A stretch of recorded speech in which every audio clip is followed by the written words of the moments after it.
ఇప్పుడే అయ్యగారితో ఆశీర్వాదం తీసుకున్నాను. అయ్యా మీలాగా నేను 90 ఏళ్ళు బతకాలి అని ఆశీర్వాదం చేయండి అని ఇచ్చారుగా, తల మీద చేయబెట్టి. మనిషిని మనిషిగా ఆలింగనం చేసుకోవటమే సువార్త. ఇచ్చ అనంటే విచ్చలవిడితనం కాదు, యథేచ్ఛవర్తన కాదు. మతం మానవ కల్పితం, మతం మానవ నిర్మితమైన, మానవ కల్పితమైన ఒక వ్యవస్థ. మతాలు ప్రజల మధ్యలో చిచ్చు పెడతాయి. మతాలు ప్రజలను ఒకరికంటే తక్కువగా చూసే ప్రయత్నం చేస్తాయి. మతం అనేది ఒక విగ్రహం. మతం అనేది ఒక విగ్రహం. అది క్రైస్తవ మతమైనా సరే. ఆడు తిడితే ఈడు తిడుతున్నాడు. ఏం చెప్తున్నావు నువ్వు? ఏ పని అయితే చేయటానికి వెళ్ళావో దానికి కరెక్ట్గా ఆపోజిట్ చేస్తున్నావు నువ్వు. అవసరమా? లేదు. ఎదగాలి, ఆలోచన స్థాయిలో పైకి రావాలి. మాధ్యమాలను ఉపయోగించండి. 2000 సంవత్సరాలుగా ఉనికిలో ఉన్న మానవ మార్గం, మనిషిని మనిషిగా గుర్తించే మార్గం. ఈ మార్గం బయట నుంచి వచ్చిందేమి కాదు, ఇక్కడిదే. క్రైస్తవం అనేది మతం కాదు, ఇది క్రీస్తు శరీరముగా మానవులందరినీ ఒక చోటికి పోగేసేటటువంటి విశ్వ మానవ ఉద్యమం. సమయానికి వచ్చాం. నిజానికి మన టైం టేబుల్ కొంచెం ముందుకు జరిగింది. ఇప్పుడు ఒక ముఖ్యమైన వ్యక్తి మన మధ్యకు వచ్చారు. ఆయన గురించి 2 మాటలు చెప్పి మిగిలిన భాగాన్ని అన్నకి, సురేష్ తమ్ముడి చేతుల్లో నేను పెడతాను. నాకు క్రైస్తవ సమాజంలో నాకెంతో ఇష్టమైన వ్యక్తుల్లో థియలాజికల్గా డిఫెన్స్ లేదా అపోలజెటిక్ అన్నదానికి తెలుగులో నాకు నచ్చిన వ్యక్తి ప్రవీణ్ పగడాల గారు. నిజంగా ఆయన గురించి 2 మాటలు చెప్పాలి. బైబిల్ నేర్చుకుంటున్న తొలినాళ్ళలో అప్పుడు నాకు తెలిసి నేను బైబిల్ పట్టుకుని కొత్తగా వచ్చాం. ఇప్పటికి కొన్ని 10 సంవత్సరాలు, అంటే సుమారు నేను వచ్చి 18 సంవత్సరాలు, 19 సంవత్సరాలు అడుగు పెడతాను ఇప్పుడు పరిచర్యలో. ఆ వచ్చిన తొలినాళ్ళు అంటే 4-5 సంవత్సరాల సేవలో చూస్తున్నప్పుడు ఈ దావా ప్రచారకులు అనే ఫస్ట్ ఒక వింతైన పదం విన్నాను నేను. అంటే క్రైస్తవం మీద ఒక మూకుమ్మడి దారి జరుగుతుంది ఆ రోజుల్లో. యేసుప్రభు సిలువ వేయబడలేదని, యేసుప్రభుకి ఇది యేసుప్రభు అనే ఆయన అసలు సరైన చరిత్ర లేనివాడని, యేసుక్రీస్తు అనే ఆయన చనిపోయినట్టుగా అనుకున్నారు కానీ శిష్యులు అపోహపడ్డారని, ఇలా 1 కాదు 2 కాదు, అసలు యేసుక్రీస్తు వారికి సరి అయిన బర్యలు కూడా జరగలేదని, ఇలాంటివి చరిత్రని కూడా కదిపేసేంత ప్రశ్నలు మేమే చెబుతున్నాం అన్నట్టు ఒక మూకదాడి క్రైస్తవం మీద జరిగింది. అలాంటి వారికి ఎవరబ్బా సరిగ్గా డీల్ చేస్తారని ఎదురు చూసినప్పుడు టీషర్ట్ వేసుకుని కనబడ్డాడని నాకు యూట్యూబ్లో. ఆయనకి సూట్ లేదు, బూట్ లేదు, ప్లెయిన్ షర్ట్ వేసుకోలేదు, సింపుల్గా ఎక్కడో రూమ్లో ఎక్కడ కూర్చున్నాడు. ఒక టీషర్ట్ వేసుకున్నారు. ఆ టీషర్ట్తో ఆన్సర్లు అదిరిపోయేలా చెప్తున్నాడు. అనర్గళంగా మూలం ఏముందో చదువుతున్నాడు, గ్రీక్ ఏదుందో చెప్తున్నాడు. వారు ఎవరైతే దావా ప్రసంగికులు అని చెప్తున్నారో వాళ్ళని అన్నాడు. ఏమన్నారంటే ఆయన, మీరు అరువు తెచ్చుకున్న ప్రశ్నలు అన్నాడు. అరువు ప్రశ్నలు అన్నాడు. చెప్పాడు చెప్పాడు చెప్పాడు. సఫీ, మీకు తెలుసు సఫీ ఎంత గట్టి మాట్లాడేవాడు. తర్వాత పర్సనాలిటీ డెవలప్మెంట్ క్లాసులకు వెళ్ళిపోయాడు ఆయన. ఆ సఫీ ఎన్ని పెద్ద ఏదో చెప్తున్నాడు చెప్పాడు. డైరెక్ట్ పేరెత్తి ఆయన సబ్జెక్ట్ ఎత్తి చాలా చమత్కారంగా ఆ సఫీకి చెబుతున్న ఆన్సర్లకి సఫీ సైలెంట్ అయిపోయాడు దెబ్బకి. ఈరోజు మీరు గమనించండి, ఆ రోజు చేస్తున్న దాళ్ళు ఈరోజు లేవండి. చాలా పోటీ ఇచ్చి మరి దావా ప్రచారకులు ఎవరైతే ఉన్నారో చాలా పోటీ ఇచ్చారు. చాలా మాట్లాడిన వాళ్ళందరినీ గట్టిగా చెప్పాడు. మూలాలు చూద్దామా, వస్తారా వస్తారా, కూర్చుందామా, మీ గ్రంథం నుంచి మా గ్రంథం నుంచి మాట్లాడదామా. ఎప్పుడైతే ఈ లాజిక్, రీజనబుల్ లాజిక్స్ అడిగాడు, అపోలజిటిక్ చూపించాడు, ఎప్పుడైతే ఆయన అడిగాడో సైలెంట్ అయిపోయారు. తర్వాత మళ్ళీ కొత్త బ్యాచ్ ఒకటి తెర మీదకి వచ్చింది. వాళ్ళు పోయారంటే వీళ్ళు తయారయ్యారు. వీళ్ళు వచ్చేమన్నారంటే బ్రిటిష్ నుంచి వచ్చింది క్రిస్టియానిటీ, బ్రిటిష్ నుంచి వచ్చింది క్రిస్టియానిటీ. మీ క్రైస్తవులు దేశాన్ని ఆక్యుపై చేశారు, మీ క్రైస్తవులు దేశాన్ని పరిపాలించారు, మీ క్రైస్తవులు ఇదిగో బ్రిటిష్ వారి సంతానం మీరని ఇలాంటి అనగూడన మాటలు క్రైస్తవేని అంటున్నప్పుడు రక్షణ టీవీలో కూర్చుని చక్కగా సూట్ వేసుకుని అన్నాడు, ఎవరు సార్ బ్రిటిష్ వాళ్ళు క్రైస్తవం తెచ్చిందని. ఆయన చెప్పే విధానం అండి, బొక్కుల డాక్టర్ ఉంటాడు యూట్యూబ్లో. బొక్కులు అంటే తెలంగాణలో ఎముకల డాక్టర్. ఆ ఎముకల డాక్టర్ గారిని కూర్చోబెట్టి ఆయన ఇచ్చి మీరు చూడండి, యూట్యూబ్లో ఉంటుంది. లెఫ్ట్ అండ్ రైట్ ఇస్తుంటే ఆ హిస్టరీ ఎక్కడి నుంచి మన ముత్తాతల చరిత్ర దగ్గర నుంచి అక్కడి నుంచి మొదలుపెట్టి మొదలెట్టి చెప్పండి సార్, బ్రిటిషర్లు క్రైస్తవ్యం తెచ్చారా, మిషనరీస్ క్రైస్తవ్యం తెచ్చారా? బ్రిటిషర్స్కి మిషనరీస్కున్న ఎంత అగాధం ఉందో చూడండి. అసలు బ్రిటిషర్సే మిషనరీస్ రాకుండా ఆపేశారు తెలుసా? అయినా బ్రిటిషర్స్ ఎవరికండి కమ్ము కాసింది? మీ సనాతన ధర్మాలకి. ఎవరికండి నెత్తిన పెట్టుకుంది? మీ సనాతన ధర్మాలకి. ఎవరండి ఆ బ్రిటిష్ వాళ్ళని పొగిడి దొంగ రాజకీయాలు, దొంగ స్నేహాలు చేసింది ఎవరండి? మీ సనాతన ధర్మాలని. ఇది చెబుతుంటే బొక్కుల డాక్టర్కి చెమటొచ్చేసింది ఆ రోజు స్టూడియోలో. లెఫ్ట్ అండ్ రైట్ ఆకుండా ఒక అరగంట ఉంటుందండి వీడియో. ఆయన చెప్పే విధానం, హిస్టరీలో ఆయన కోట్ చేస్తున్న విధానం చూస్తే అప్పుడు అనిపించింది, ఇది కదా డీల్ చేసి అపోలజెటిక్ అంటే అని. అప్పటి నుంచి నేను ఫైట్ చేశానండి. ఫస్ట్ సెమినార్ రమ్మని అన్నకు ఫోన్ చేశాను నేను. అన్న రండి అని ఫోన్ చేస్తే, ఎవరు మీరు అని అడిగాడు నన్ను. నేను జేమ్స్ గారు అంటే, అదే ఎక్కడ అని అడిగారు. అదే నేను పలానా ఈస్ట్ గోదావరిలో మేము సెమినార్ చేస్తానంటే, మీరు ఏ సంఘం అని అడిగారు. మాకు సంఘాలు ఏమి లేదంటే, ఏదో ఒక సంఘం ఉండాలిగా, సంఘం లేకుండా సంఘం ఏంటి అన్నారు. మా సంఘాలు ఏమి లేదు సార్, మేమే ఎంప్లాయీస్ మేమంతా కూడుకొని మేము దేవుని పరిచయం మేము చేయాలనుకుంటే 1 yearకి ఒకసారి ఇలా సెమినార్స్ పెడతామంటే, అదే మీ బ్యాక్గ్రౌండ్ ఒకటి ఉంటుంది కదా చెప్పండి అన్నారు. అంటే డాక్టర్స్ అడగడానికి అడిగాడు ఆయన, ఏ సిద్ధాంతాలు ఏంటో తెలియాలని. మాకు ఎవరు లేరు సార్, మేము ఎవరి దగ్గర ఏమి నేర్చుకోలేదు, మేమంతా ఎంప్లాయీస్ సార్ పెడతామంటే తర్వాత చూద్దాం అన్నారు. ఎందుకో ఆయనకి కుదరలేదు, నేను అడగలేదు. తర్వాత గడిచిపోయింది. ఈ నెలాగైనా తీసుకురావాలని నా మనసులో అలా ఉండిపోయిందండి. సెమినార్కి, ఫస్ట్ సెమినార్కి రావాలి. రెండో సెమినార్ ప్రయత్నం చేశాను, ఛానల్ దొరకట్లేదు. నా కర్నూలులో ఒక ఫ్యామిలీ ఉన్నారు, ఇష్టమైన ఫ్యామిలీ, సుజాత కంఠం గారు కూర్చున్నారు. ఆ ఫ్యామిలీ నేను కాంటాక్ట్ అయ్యాను. అప్పుడు వాళ్ళు చెప్పారు, ప్రవీణ్ పగడాలని మాతో మాట్లాడతారని. మీరు ఏం చేస్తారో తెలియదు, ఏం చెప్తారో తెలియదు. ఆ మనిషి ఎలాగైనా సరే సెమినార్కి రావాలి. ఇదిగో మీ ఇంట్లో నేను భోజనం చేయాలంటే ముందు ఆయనతో మాట్లాడరా అని అడిగాను. అది కాదు తమ్ముడు అంటే, నువ్వు అడుగు, అన్నతో ఎలా మాట్లాడుతావు మాట్లాడు, మొత్తం మీద మాట్లాడు అన్న. మేము కలిసి ఆయనతో సహవాసం నాకు కావాలి, ఆయన దగ్గర మేము నేర్చుకోవాల్సినవి చాలా ఉన్నాయి, తీసుకురండి. అప్పటి నుంచి ఫైట్ చేస్తే ఈ సెమినార్కి గేట్లు తెరిసాయి. ఈ లాస్ట్ టైం మనకు జరుగుతున్న డిబేట్ విషయంలో నేను అంతగా నమ్మాలనిపించలేదండి. నేను ఓపెన్గా చెప్తున్నాను. ఉన్నదున్నట్టుగా చెప్పి ఒక జడ్జి కావాలి, ఉన్నదున్నట్టుగా మాట్లాడే ఒక మీడియేటర్ కావాలి, ఎవరికి సపోర్ట్ చేయకుండా సత్యమిదని చెప్పి ఒక మీడియేటర్ కావాలి. అందుకే ప్రతిసారి డిస్కషన్ జరిగినప్పుడు వాళ్ళు వస్తారు వీళ్ళు వస్తారని చెప్పారు నాకు. మీరు ఎంతమందిని అంటే తెచ్చుకోండి, నేను ఒకే ఒక్క మనిషిని తెచ్చుకుంటాను, ఆయన పేరు ప్రవీణ్ పగడాల గారు అన్నాను. ఆయన ఏదైనా తీసుకుని ఆయన ఉండాలి, మధ్యలో ఆయన ఉండాలి. ఈయన సపోర్ట్కి ఇంకెంతమంది తెచ్చుకోండి, ఆయన ఉండాలంటే, ఆయన ఎందుకు ఉండాలి నీకు అడిగారు నన్ను. ఆయనే ఉండాలి అన్నాను నేను. ఆయన ఉండాలి, రావాలి, వచ్చారు. అనుకున్నట్టు నిజంగా నాతో అంత పరిచయం లేకపోయినా ఆయన వచ్చారు. అందుకే ఆ డిబేట్ అంత సజావుగా సాగింది. టైమ్స్ కానీ, వాదోపవాదం జరుగుతున్నప్పుడు కానీ, కంట్రోల్ చేసే విధానం కానీ అంత చక్కగా జరిగించారు. మళ్ళీ ఆ తర్వాత మా అన్న నాతో చాలా బాగా మాట్లాడారు, నాకు హ్యాపీ అనిపించింది. ఆ సబ్జెక్ట్ విషయంలో కొన్ని సలహాల సూచనలు నాకు ఇచ్చారు. నెక్స్ట్ డిఫెండ్ చేయాలంటే ఇలా చేయాలి సోదరా, ఇది ఒకటి మీరు నేర్చుకోండి అని నాకు చెప్పారు. అలాగన్నా తప్పకుండా నేర్చుకుంటా ఉన్నాం. ఈ టైంలోనే నేను అడిగాను, అన్న మాకు సెమినార్ జరుగుతుంది వస్తారంటే, సోదరా ఆ టైంలో నాకు కోనసీమలో మీటింగ్స్ ఉన్నాయి, ఖచ్చితంగా వస్తాను, మీ దగ్గర నేను టైం స్పెండ్ చేస్తానని అడిగారు. ఆ టైం స్పెండ్ చేసిన మనకు 2 days టైం ఇచ్చారు. కాకపోతే కొంచెం ఒక బాంబు పేల్చారు. మళ్ళీ 1 day ఉంటాను, రేపు వెళ్ళిపోతా అన్నారు. ఏంటంటే వాళ్ళ అమ్మగారికి ఏదో కొంచెం సిక్ అయ్యారట. వాళ్ళ అమ్మగారికి బాగుండాలి, వాళ్ళ అమ్మగారు స్వస్థత పొందాలి, వాళ్ళ అమ్మగారు ఆరోగ్యంతో తన ఇంట్లో ఉండాలి, రేపు యథావిధిగా మనతో ఉండాలని ప్రార్థన చేయాలి. ఉంటారన్నా? ఉంటారు. మనం తీసుకొచ్చాం. నిజానికి ఇప్పుడు ఎండాలజీ సబ్జెక్ట్ నేను చెప్పమన్నాను, కానీ ఇది సరైన టైం కాదు. నైట్ మనకి ఎండాలజీ చెప్తారు. ఎండాలజీ అంటే ఏదో అనుకోకండి, క్రైస్తవ్యం ఇండియాలో పోషించిన పాత్ర ఏంటి చెప్తారు. నైట్ వింటే బాగుంటుంది, ఎందుకంటే ఇంకా జనాభా నైట్ వస్తున్నారు కనుక అందరం కలిసి నైట్ విందాం. ఇప్పుడు మాత్రం క్వశ్చన్ అవర్ డీల్ చేద్దాం అన్నతో. చాలా మింగుడు పడిన ప్రశ్నలు ఉన్నాయి. ఆ ప్రశ్నలు అడుగుతారు, తమ్ముడు అడుగుతారు, అన్నీ చెప్తారు. ఇక మిగిలిపోయిన మీ హృదయంలో దోబూచులాడుతున్న ప్రశ్నలు ఏమైనా ఉంటే రాసి పంపించండి, అవి కూడా అడుగుదాం. అన్న ఈ రోజుకి సాయంకాలం వేళ ఈ క్వశ్చన్ అవర్లో దేవుని చేత నడిపింపాలని కోరుకుంటాం. ఓకే అన్న, దయచేసి అన్న వచ్చి విలువైన సమయాన్ని తీసుకోవాల్సిందిగా మనస్ఫూర్తిగా ఆహ్వానిద్దాం. చప్పట్లు కూడా.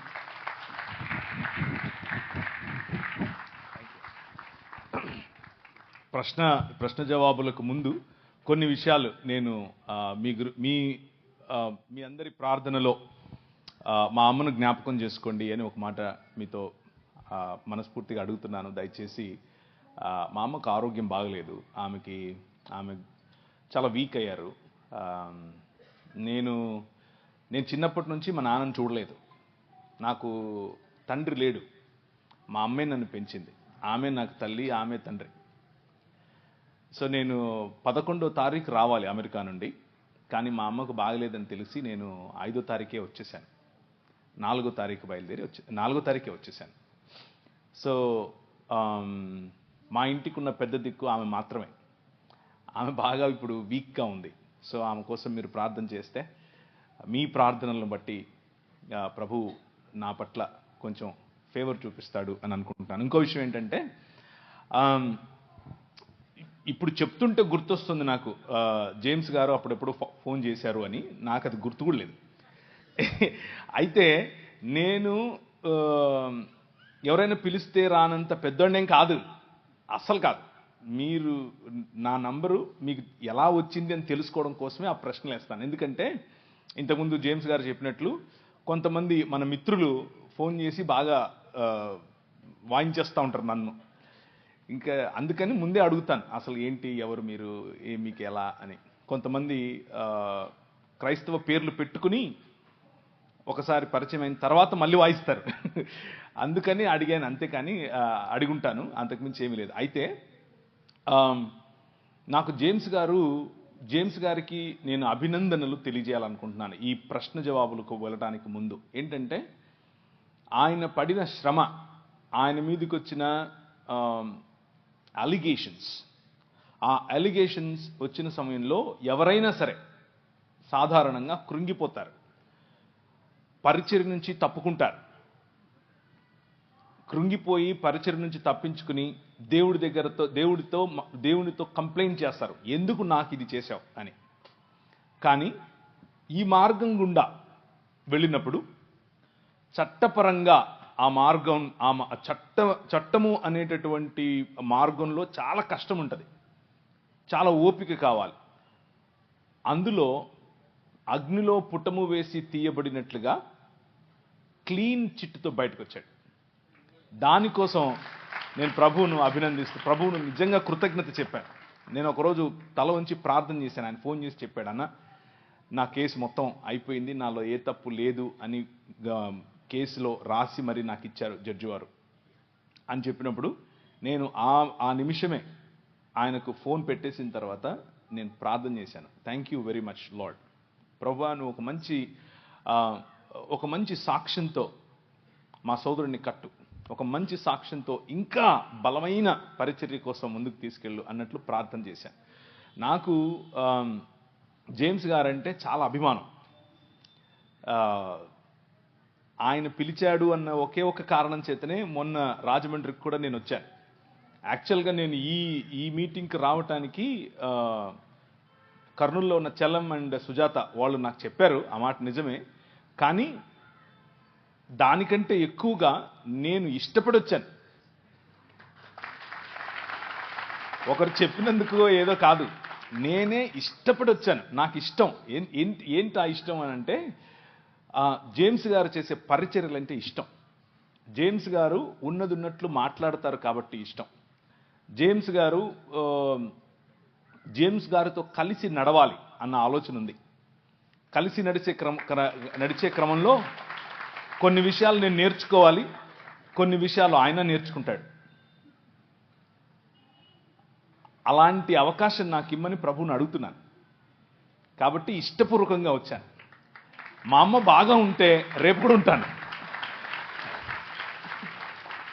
ఇప్పుడే కాదు, ఎప్పుడు పిలిచినా వస్తాను.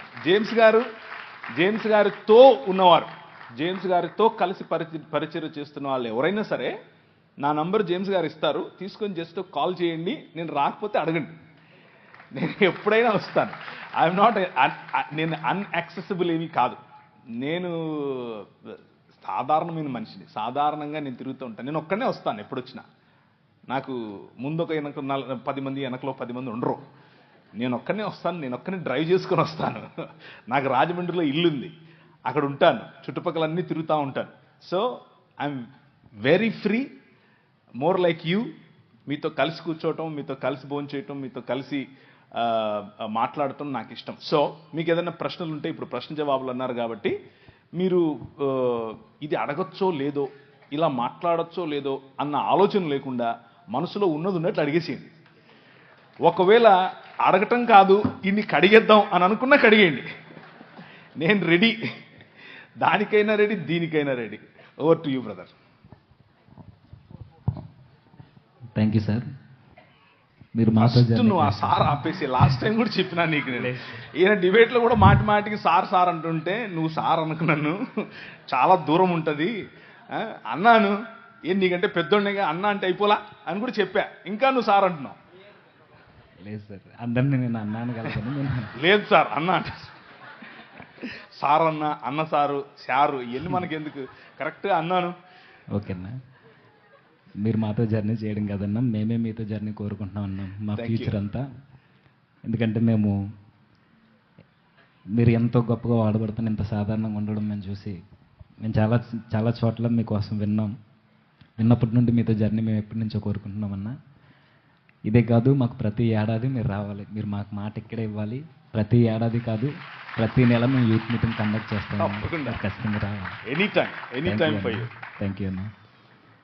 ఐ థింక్ డైరెక్ట్గా ఇంకా మీరు మాకు ఒక స్వేచ్ఛనిచ్చారు, కడిగేమని కూడా. అడగేయండి. ఓకే సార్, ఓకే అన్న. అయితే మొట్టమొదటిగా నా ప్రశ్న ఏంటంటే అన్న, ఇప్పుడు దేవుడు మానవులందరినీ ఒకేలా సృజించాడు. అయితే ఈరోజు మన ఇండియాలో, ప్రాముఖ్యంగా మన భారతదేశంలో ఇన్ని కులాలు, ఇన్ని మతాలు ఇవన్నీ పుట్టుకొచ్చి మనకు కనబడుతున్నాయి. మనుషుల మధ్య వ్యత్యాసాలు, అసలు వీటన్నిటికీ మూలం బైబిల్ అయితే ఏం చెప్పట్లేదు. కానీ దేవునికి ప్రతినిధులుగా, దేవుని కుమారులుగా మనల్ని చేస్తే, ఇప్పుడు మన భారతదేశంలో ఉన్న కొన్ని మత గ్రంథాలు, ఆ మత గ్రంథాల్లో ఉన్న ఈ వర్ణ వ్యవస్థ కావచ్చు, ఈ కుల వివక్ష, దీనివల్ల చాలా వర్గాలకు సంబంధించిన వారు చాలామంది బాధపడ్డారు. అసలు వీటి వల్ల ఉపయోగం ఉందా, లేదంటే ఇవి ఇలానే కొనసాగితే మన భారతదేశం యొక్క పరిస్థితి ఏంటి, దీనికి క్రిస్టియానిటీ తరపున మనం ఎలా స్పందించాలి, దీని మూలాల కోసం మాకు కొంచెం తెలియజేయండి. Excellent question. ఈరోజు సాయంకాలం నేను దేవుని రాజ్యం మిషనరీ ఉద్యమం గురించి మాట్లాడబోతున్నాను. మిషనరీ ఉద్యమంలో ఈ మీరు అడిగిన ప్రశ్నకు కూలంకషంగా, అంటే చాలా లోతుగా కొన్ని విషయాలను తీసుకుని మాట్లాడే ప్రయత్నం చేస్తాను. అక్కడ మీకు విశాలమైనటువంటి ఒక దృక్పథం, విశాలమైనటువంటి దేవుని రాజ్యానికి సంబంధించినటువంటి ఒక వైఖరి మీకు వచ్చే విధంగా ఆ సెషన్ ఉండబోతోంది. కాబట్టి చాలా క్రిస్ప్గా, అంటే తక్కువ సమయంలోనే ఈ ప్రశ్నకు సమాధానం చెప్తాను. భారతదేశం మాత్రమే కాదు, ఎక్కడెక్కడ మతం ఉంటుందో అక్కడక్కడ విభజన ఉంటుంది. అది క్రైస్తవ మతమైనా సరే. మళ్ళీ చెప్పనా, ఎక్కడెక్కడ మతం విస్తరిస్తుందో అక్కడక్కడ విభజన ఉంటుంది. ఎందుకు అనంటే మతం మానవ కల్పితం, మతం మానవ నిర్మితమైన, మానవ కల్పితమైన ఒక వ్యవస్థ. మతాలు ప్రజల మధ్యలో చిచ్చు పెడతాయి. మతాలు ప్రజలను ఒకరికంటే తక్కువగా చూసే ప్రయత్నం చేస్తాయి. మతం అనేది ఒక విగ్రహం, మతం అనేది ఒక విగ్రహం. అది క్రైస్తవ మతమైనా సరే, డినామినేషనల్ రూపంలో, శాఖ రూపంలో ఉండే విగ్రహం. ఆ విగ్రహం ఎదుటి మనిషిని మనిషిగా గుర్తించటానికి, నా శాఖలో లేకపోతే, నా బాటలో లేకపోతే ఆ మనిషి మనిషే కాదు, ఆ మనిషిని నేను ప్రేమించక్కర్లేదు, ఆ మనిషిని నేను దూరం ఉంచాలి అన్నటువంటి వ్యవస్థ మత వ్యవస్థ. ఆ మత వ్యవస్థ భారతదేశంలో మాత్రమే కాదు, ప్రపంచ యావత్తూ ఉంది. కానీ మీరు అడిగిన ప్రశ్న పర్టికులర్గా భారతదేశం కోసం కాబట్టి, భారతదేశంలో ఉన్నటువంటి ధర్మము 4 పాదముల మీద నడవాలి అని ఏదైతే చెప్పారో, ఆ 4 పాదములు ఏవో కావు. 1 బ్రాహ్మణుడు, 2 క్షత్రియుడు, 3 శూద్రుడు, వైశ్యుడు, శూద్రుడు. ఈ 4 పాదాల మీద నిలబడి ఉండటమే ధర్మం. అదే సనాతనం. సనాతనానికి కుల వ్యవస్థకు వేరు వేరు అర్థాలు లేవు, 2 ఒకటే. ఆ స్ట్రక్చర్ అఖిలాండ కోటి బ్రహ్మాండ నాయకుడు అని పిలువబడినటువంటి దేవుని శరీరముగా ఈ నలుగురిని చెబితే, ఈ 4లోనూ ఈ 4 కులాలలోనూ లేకపోతే వర్గాలలోనూ లేని ప్రజలు దేవునికి బయట చెప్పుల వంటి వారు, లేకపోతే అంటరాని వారు, లేకపోతే మ్లేచ్చులు, దాసులు, దస్యులు, రాక్షసులు, అసురులు అని పిలువబడినటువంటి వారు. సో ఈ ధర్మమును పాటించని వారందరూ కూడా మ్లేచ్చులు, దాసులు, దస్యులు వగేరా వగేరా వగేరాగా చెప్పబడి బలవంతంగా మనిషిని ఆ ధర్మంలోనికి, ఆ మతంలోనికి దేవుళ్లను సైతం, పండుగలను సైతం మత మార్పిడి చేయగలిగినటువంటి ఏకైక వ్యవస్థ మన భారతదేశంలోనే ఉంది. దాని గురించి తర్వాత మాట్లాడుకుందాం. కానీ క్రైస్తవులుగా మన స్పందన ఏమిటి? క్రైస్తవులుగా మనమేం చేయాలి? క్రైస్తవం అనేది ఒక మతం కాదు. క్రైస్తవం అనేది విశ్వ మానవ ఉద్యమం. మళ్ళీ చెప్తాను, క్రైస్తవం అనేది మతం కాదు. ఇది క్రీస్తు శరీరముగా మానవులందరినీ ఒక చోటికి పోగేసేటటువంటి విశ్వ మానవ ఉద్యమం.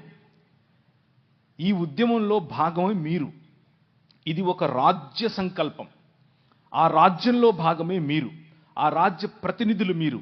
ఈ రాజ్యం, ఈ ఉద్యమం ఏం చెబుతోంది అనంటే, ఇప్పుడు క్రీస్తునందు స్త్రీ అని పురుషుడని తేడా లేదు, మనం ఒకటే. ఇప్పుడు ఈ రాజులో యూదుడని గ్రీకు దేశస్థుడని తేడా లేదు, మనం ఒకటే. ఇప్పుడు ఈ రాజులో బానిస అని లేకపోతే రాజని తేడా లేదు, యజమాని బానిస అన్న తేడా లేదు. అందరూ అన్ని రకాల తోళ్ళు, నల్లవారైనా తెల్లవారైనా, బ్రౌన్గా ఉన్నా, ఎల్లో కలర్లో ఉన్నా, ఎర్రగా ఉన్నా, ఎలాంటి వారైనా సరే దేవుని స్వరూపము, దేవుని పోలిక చొప్పున చేయబడ్డారు. ఇది సువార్తలో మొట్టమొదటి భాగం. ఇది గుర్తు చేయటమే సువార్త. మనిషిని మనిషిగా చూడటమే సువార్త. మనిషిని మనిషిగా ఆలింగనం చేసుకోవటమే సువార్త. ఈ మార్గం, ఇది ఎలా చేయాలి ఈ సువార్తను అనంటే, తండ్రి కుమార పరిశుద్ధాత్మలుగా ఒక్క దేవుడుగా ఉన్నటువంటి మన దేవుడు అనేకమైనటువంటి ప్రజలను పోగేసి ఒకే శరీరముగా వారిని ఆహ్వానించటం, ఒకే కుటుంబంగా బ్రతకటం, ఇది క్రైస్తవ సువార్త.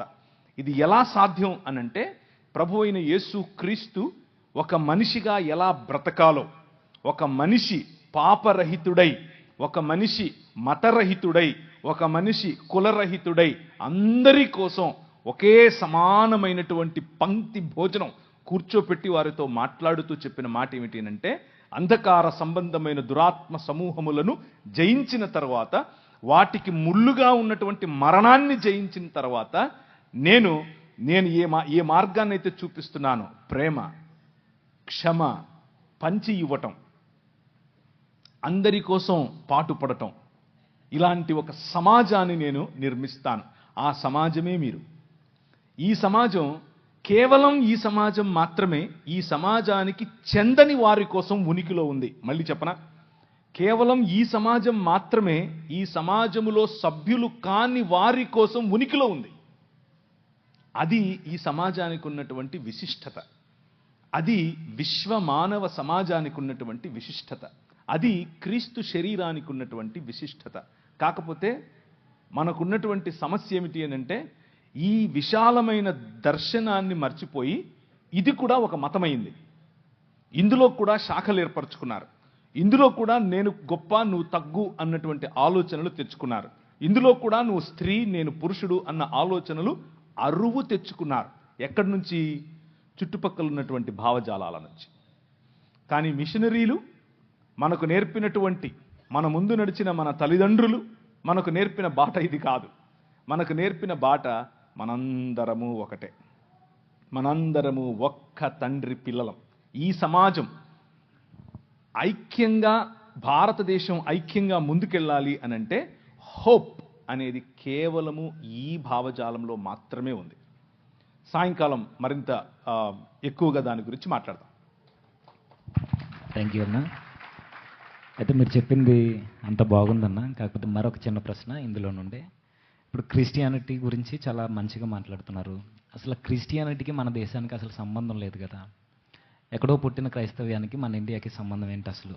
ఇక్కడ వేల సంవత్సరాల నుండి ఎన్నో మతాలు వెలసిల్లాయి, ఎన్నో మతాలకు సంబంధించిన గ్రంథాలు ఉన్నాయి. ఇవి ఉండగా మరలా కొత్తగా బైబిల్, ఒక క్రిస్టియానిటీ, ఎక్కడో నజరేత్ అనే గ్రామంలో పుట్టిన ఆ వ్యక్తిని మనం ఎందుకు ఆరాధించాలి? ఆయనకి మన ఇండియాకి అసలు సంబంధం ఏమైనా ఉందా? మనం ఎందుకు ఆయన మార్గంలో నడవాలి? ఈ ఎన్ని మార్గాల్ని కాదని ఆ ప్రభు మార్గాన్ని మనం ఎందుకు ఎన్నుకోవాలి? ఓకే, సో భారతదేశానికి ఉన్నటువంటి హద్దులు, ఎల్లలు ఏవైతే ఉన్నాయో అవి ఈరోజు మనం పెట్టుకున్నవి. అంటే బ్రిటిష్ వారు వచ్చి, బ్రిటిష్ వాడు మనకు ఇది మీ దేశం అని చెప్పి వెళ్ళిపోయాడు. కానీ అంతకుముందు ఇది ఇలా, మన దేశం ఇలా ఉండేది కాదు. మన దేశం చిన్న చిన్న రాజ్యాలలో విడిపోయి ఉండేది. ఉదాహరణకు తెలుగునాటనే మనకు కనీసం 4 రాజ్యాలు ఉండేవి. తమిళనాట 2 రాజ్యాలు 3 రాజ్యాలు ఉండేవి. అలా సమయం మారే కొద్దీ జియోగ్రాఫికల్ బౌండరీస్ అంటే మనకున్నటువంటి ఖగోళ కాదు ఈ మన హద్దులు ఏవైతే ఉన్నాయో అవి మారుతూ వచ్చాయి. కానీ యేసుక్రీస్తు పుట్టిన సమయంలో ఆ రోజు ఉన్నటువంటి భారతదేశం నిజానికి అదంతా ఒకే రాజ్యమే. అక్కడ మొదలుకొని ఈ భారతదేశానికి అక్కడున్నటువంటి దేశానికి లేకపోతే ఇస్రాయేల్ ప్రాంతానికి ఇప్పుడున్నటువంటి సంబంధం కాదు. అప్పుడెప్పుడో దావీదు సమయం నుంచి కూడా నెమళ్ళు, కోతులు, అలాగే మిరియాలు ఇక్కడి నుంచి సుగంధ ద్రవ్యాలు ఇక్కడి నుంచి ఎగుమతి అయ్యేవి. సో మంచి దౌత్యపరమైనటువంటి సంబంధాలు ఉన్నవే. రాజ్యములు వేరైనా కానీ మనమంతా ఒకటిగానే ఉన్నాం. భారతదేశం ఆ రోజుల్లో ఇక్కడి వరకు ఇప్పుడున్నటువంటిదే కాదు. జావా, సమత్రా, థాయిలాండ్, అలాగే మలేషియా, సింగపూర్, అటుపైకి ముందుకెళ్తే మ్యాన్మార్, ఇటు వెళితే ఆఫ్ఘనిస్తాన్, పైన కశ్మీర్ పైన ఉన్నటువంటి కొద్ది ప్రాంతాలు, ఇరాన్ దగ్గరగా ఉన్నటువంటి ప్రాంతాలు, ఇవన్నీ కూడా భారతదేశంలో భాగమే. ఎస్తేరు గ్రంథం రాయబడినప్పుడు భారతదేశం వరకు కూడా ఎస్తేరు యొక్క హస్బెండ్ రాజు భారతదేశం పైన రాజే ఆ రోజుల్లో. సో ఇదంతా కూడా మనం ఏర్పరచుకున్నటువంటి హద్దులు. ఇది భారతదేశం, ఇది వేరే దేశం, ఇది కజాకిస్తాన్, ఇది తుర్క్మెనిస్తాన్. అలా కాదు, ఒకప్పుడు అలా లేదు. ఇదంతా కూడా ఒక్క మానవ మనుగడకు అవసరమైనటువంటి ఒక్క ప్లానెట్. అన్నిటిని ది బైబిల్ ఏం చెప్తోంది అని అంటే ప్రపంచమంతా ఆయన చేతి పని, ఇది ఆయనదే. ఎవరైతే ప్రశ్నిస్తున్నారో ఎక్కడి నుంచో వచ్చిన మతమని, వాళ్ళే ఎక్కడి నుంచో వచ్చారు. వాళ్ళు కాస్పియన్ సీ దగ్గర నుంచి కొందరు, ఇటువైపు ఇరాన్ ప్రాంతం నుంచి కొందరు వలస వచ్చి ఇక్కడ ఉంటున్నారు. సో ప్రతి ఒక్కరూ ఎక్కడో ఒక చోటు నుంచి వచ్చిన వారే.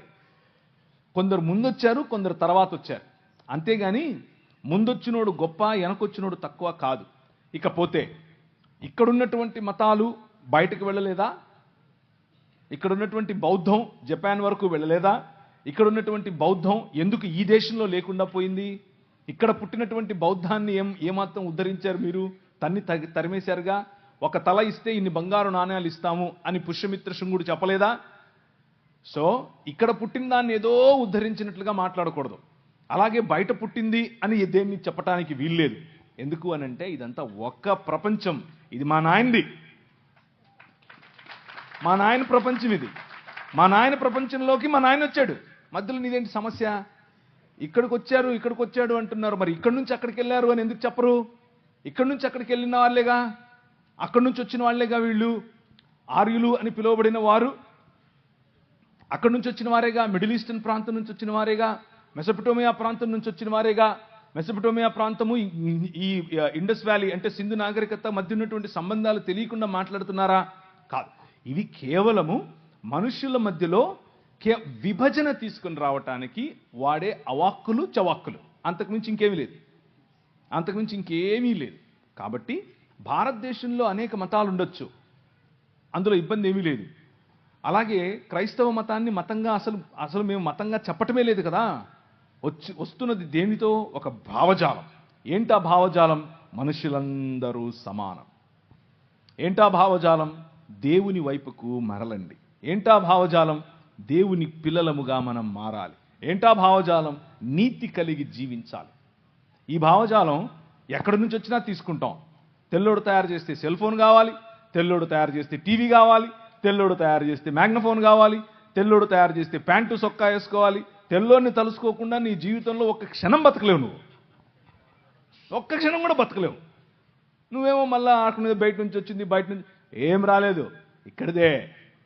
యేసుక్రీస్తు చనిపోయి తిరిగి లేచిన తర్వాత ఆయన ప్రపంచమంతటిపైన రాజుగా తనను తాను ప్రకటించుకున్న తర్వాత తోమాను పంపించాడు. తోమా ఇక్కడికే వచ్చాడు. తోమా భారతదేశానికి వచ్చాడు.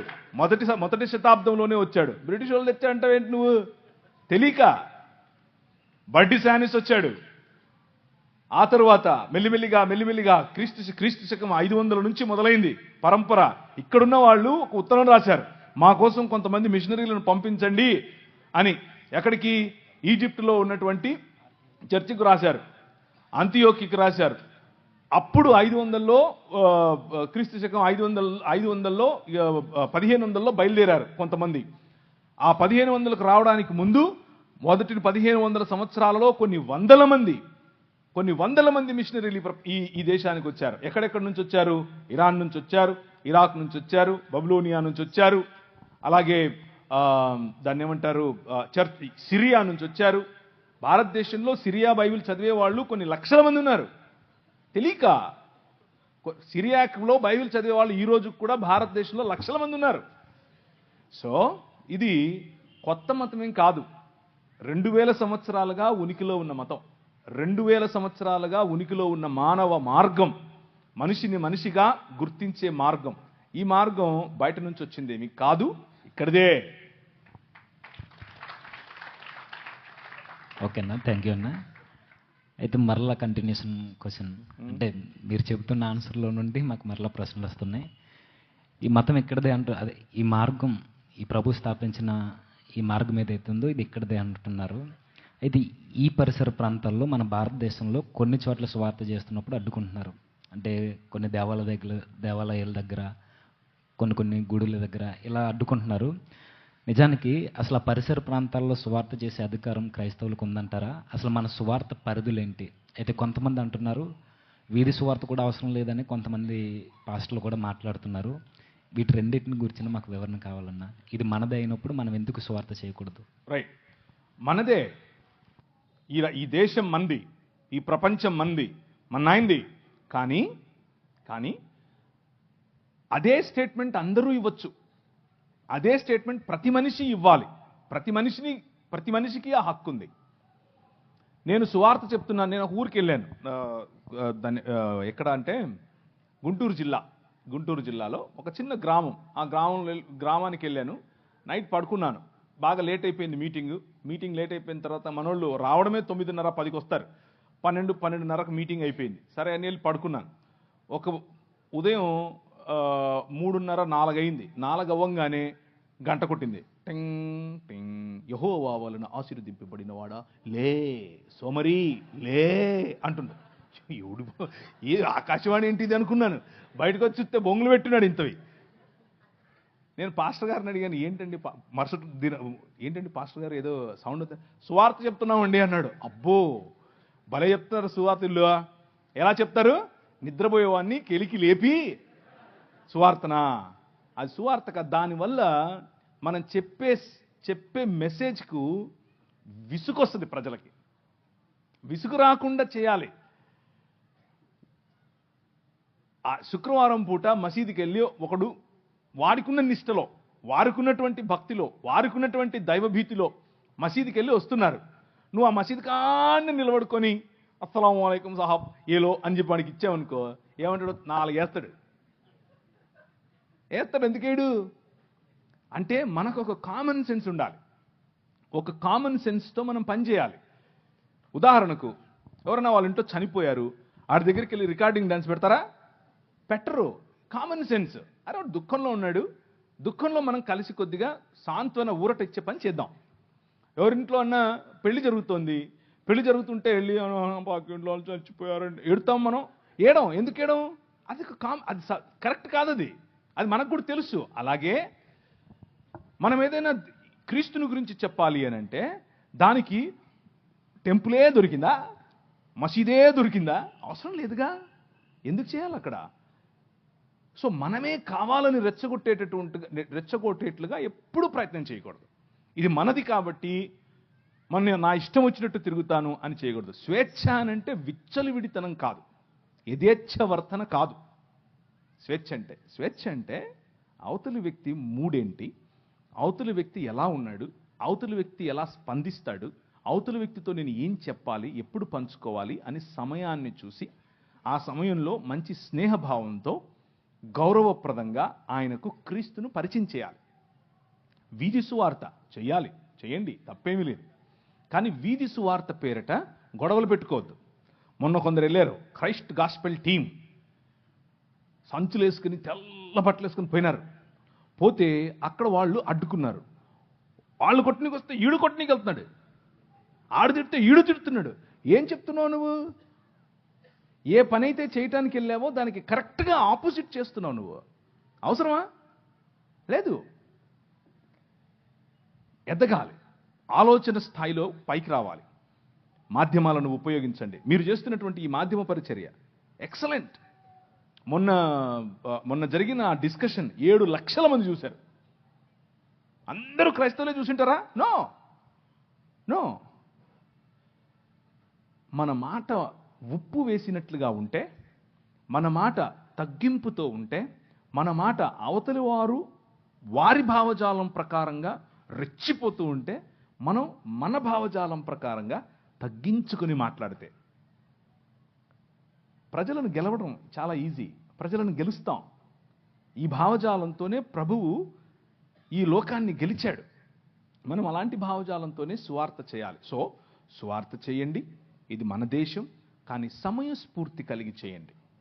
ఉదాహరణకు ఏదైనా వేరే గ్రామానికి మీరు వెళ్తున్నారు, ఇక్కడ నుంచి ఒక టీం వేసుకుని, అక్కడ ఉంటారు కదా క్రైస్తవులు. ఒకవేళ ఉంటే వారికి ఇన్ఫార్మ్ చేయండి, మేము వస్తున్నాం, మేము పనిచేయాలనుకుంటున్నాం, మీకు సమయం వీలైతే మాకు తోడుగా ఉండండి, మేము చేస్తాం, వెళ్ళండి.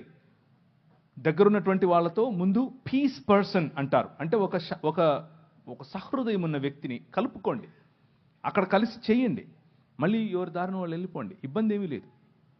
అలాగే మాధ్యమాలను వాడుకోండి, అలాగే టెక్నాలజీ వాడండి, సెల్ ఫోన్స్ వాడండి, వాట్సాప్ వాడండి, ఫేస్బుక్ వాడండి. ఇవన్నీ మీరు చేసేవే, కొత్తవేం కాదు.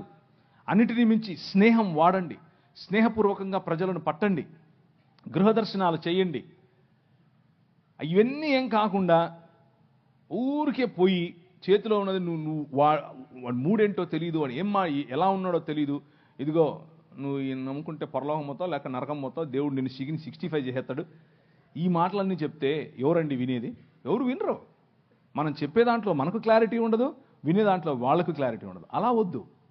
ఒక స్ట్రక్చర్డ్ వేలో, ఒక పద్ధతిగా గనక మనం చేస్తే మనం చాలామందిని గెలవచ్చు. సో నా ఆన్సర్ ఏంటంటే, ఇది మన దేశం, కానీ సమయస్ఫూర్తితో ప్రజలను ఆకర్షించే విధంగా, ఆకట్టుకునే విధంగా సువార్త పరిచర్యను చేయండి.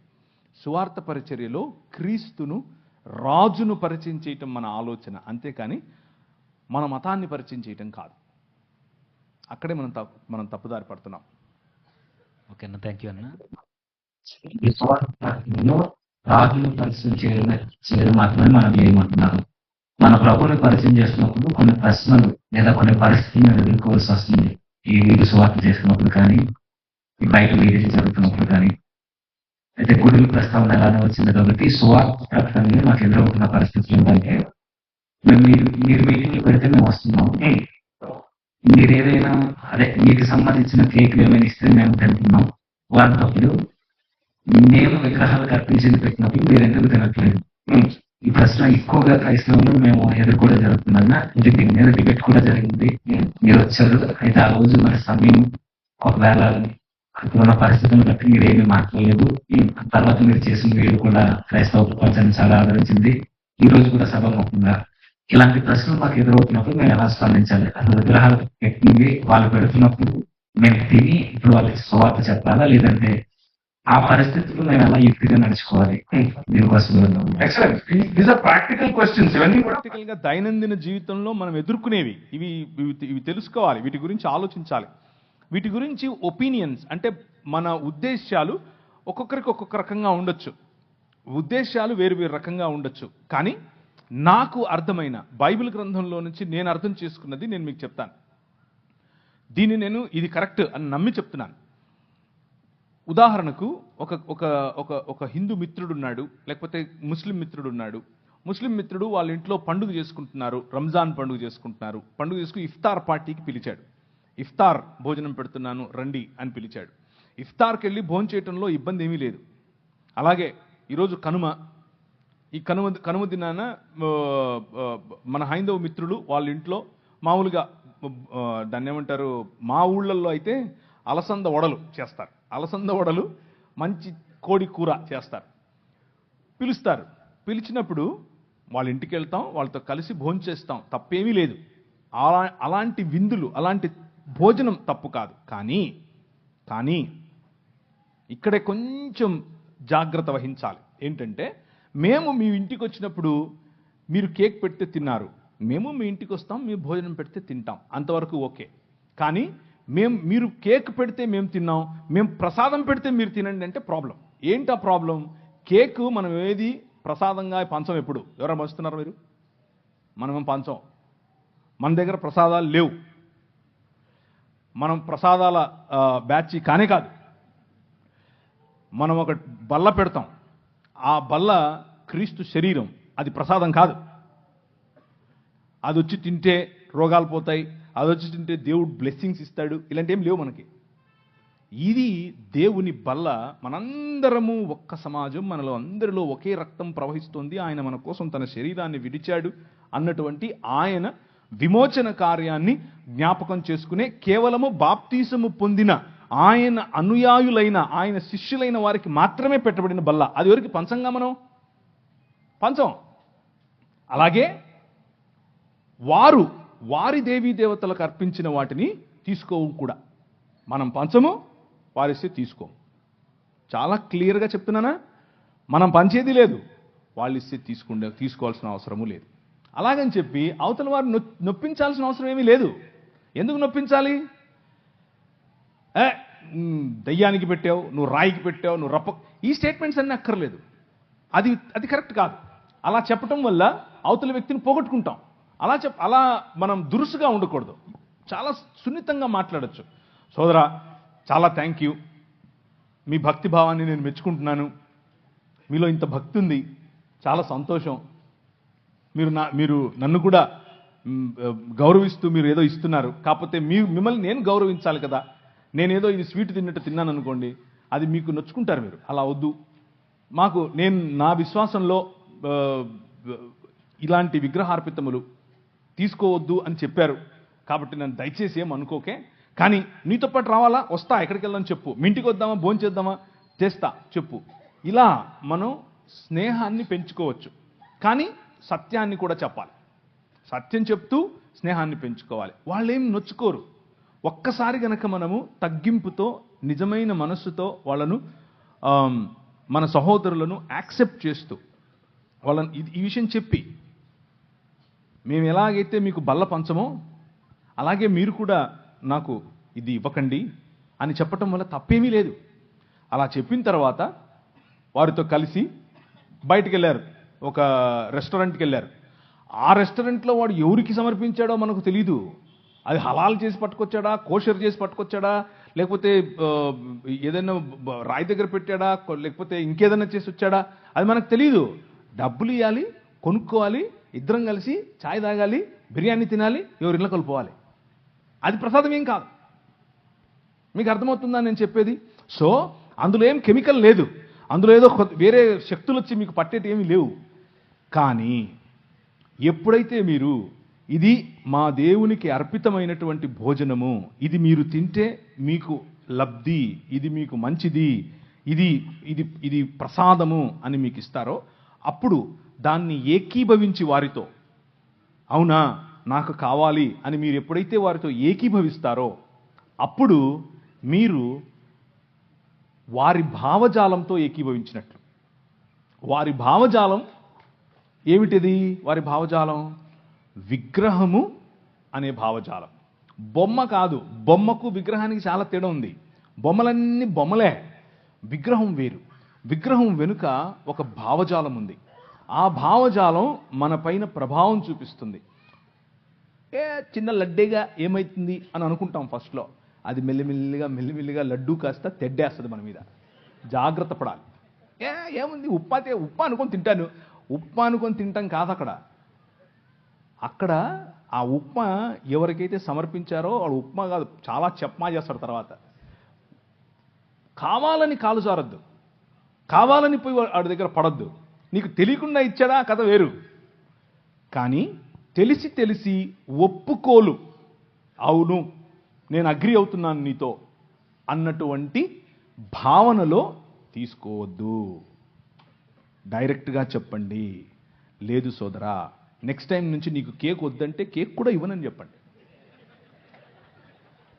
నీ ప్రాబ్లం ఏంటి? నేను కేక్ ఇస్తే నువ్వు తినకూడదు, అంతే కదా. కేక్ ఇయ్యనబ్బా, అంతేగా, అయిపోలే. కానీ మన ఇద్దరం దోస్తే మళ్ళా ఫ్రెండ్షిప్ వదలొద్దు, ప్రసాదం వదలండి. ప్రసాదం అంటే కేవలం భోజనం గురించి మాత్రమే చెప్పట్లేదు నేను. ఉదాహరణకు మీ పిల్లలకి ఏదైనా డ్యాన్స్ నేర్పించాలనుకుంటున్నారు. డ్యాన్స్ తప్పేమీ లేదు, లలిత కళలు తప్పు కాదు. లలిత కళలు మన దేవుని మన ఆయనవే. కానీ మా నాయన దగ్గర కాకుండా ఆడేనో ఒక ఆయన ఉంటాడు నటరాజు అని, ఆయన దగ్గరికి వెళ్ళి ముందు ఇట్లా పెట్టి అయ్యొద్దు. ఆ డ్రామాలు మనకొద్దు, మన పిల్లలకి అది అస్సలొద్దు. ఒక్కసారి చేశారా అది జీవితాంతం పట్టుకుంటుంది. మీ నాట్యం అంతా కూడా అక్కడికే వెళ్తుంది. నీ తండ్రికి ఆరాధనగా ఉండదు. నీ పాట పాడేటప్పుడు ఎవరిని తలుచుకుంటున్నావు, ఎవరు నీ మధ్యలో ఉంటున్నారు, ఎవరికి ఆరాధనగా నీ పాట, నీ పని. కొంతమంది పని కేవలం డబ్బు కోసం చేస్తారు. ఆ డబ్బు మీకు విగ్రహం. కేవలం ప్రసాదం దగ్గర ఉప్మా దగ్గర అది అక్కడ ఆగకండి. ఇది చాలా పెద్ద కాన్సెప్ట్. కొంతమందికి కులం ఒక విగ్రహం. దాని కిందనే బతుకుతూ ఉంటారు. పెళ్లి చేయాలంటే కులం కావాలి, భోజనం చేయాలంటే కులం కావాలి, ఎవరి దగ్గరికన్నా వెళ్ళాలంటే కులం కావాలి. అసలు మనోడా కాదా అదొక విగ్రహం. విగ్రహార్పితం నువ్వు యాక్చువల్గా అప్పుడు. సో విగ్రహం అనేది నిన్ను మనిషి స్థాయి నుంచి తగ్గిస్తుంది, పశు స్థాయిగా మారుస్తుంది. మెల్లిమెల్లిగా దాని భావజాలం నీ పైన పట్టి పీడిస్తుంది. సో నో, వద్దు అని చెప్పండి. నేనైతే అలాగే చెప్తాను, నాకు ఏ సిగ్గు లేదు ఈ విషయంలో.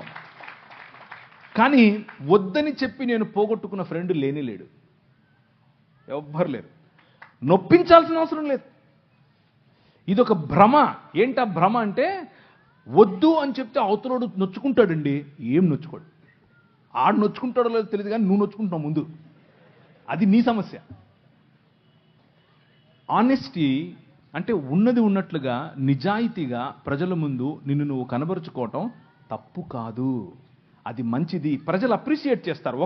ఒకసారి ఏంటబ్బా ఆయన ఇలా చేస్తున్నాడు అని అనుకోవచ్చేమో, కానీ తరువాత నీ సత్ప్రవర్తన ఏమాత్రము వ్యత్యాసం లేకుండా నువ్వు ఆ వ్యక్తిని క్రైస్తవ భావంతో నువ్వు ఎప్పుడైతే దగ్గరికి తీసుకుంటావో అన్నీ అర్థమవుతాయి ఆయనకి.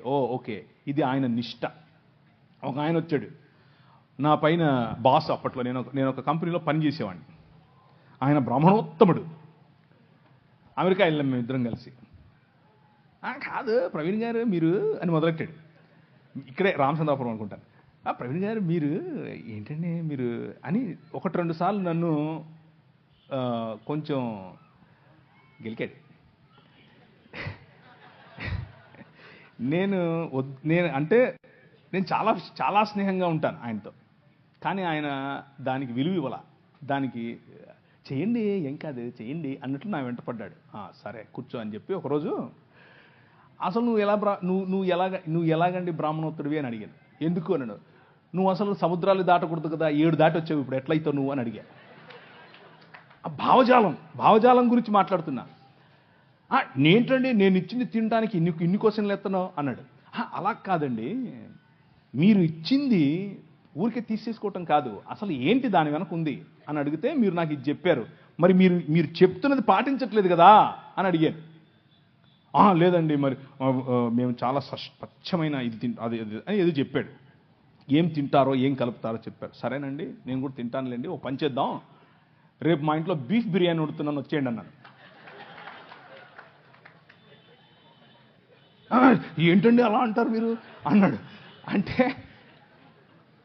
భోజనం అండి బాబు, మేము తినే భోజనం భలే ఉంటుంది, ముక్క తగిలితే సూపరు అన్నాను.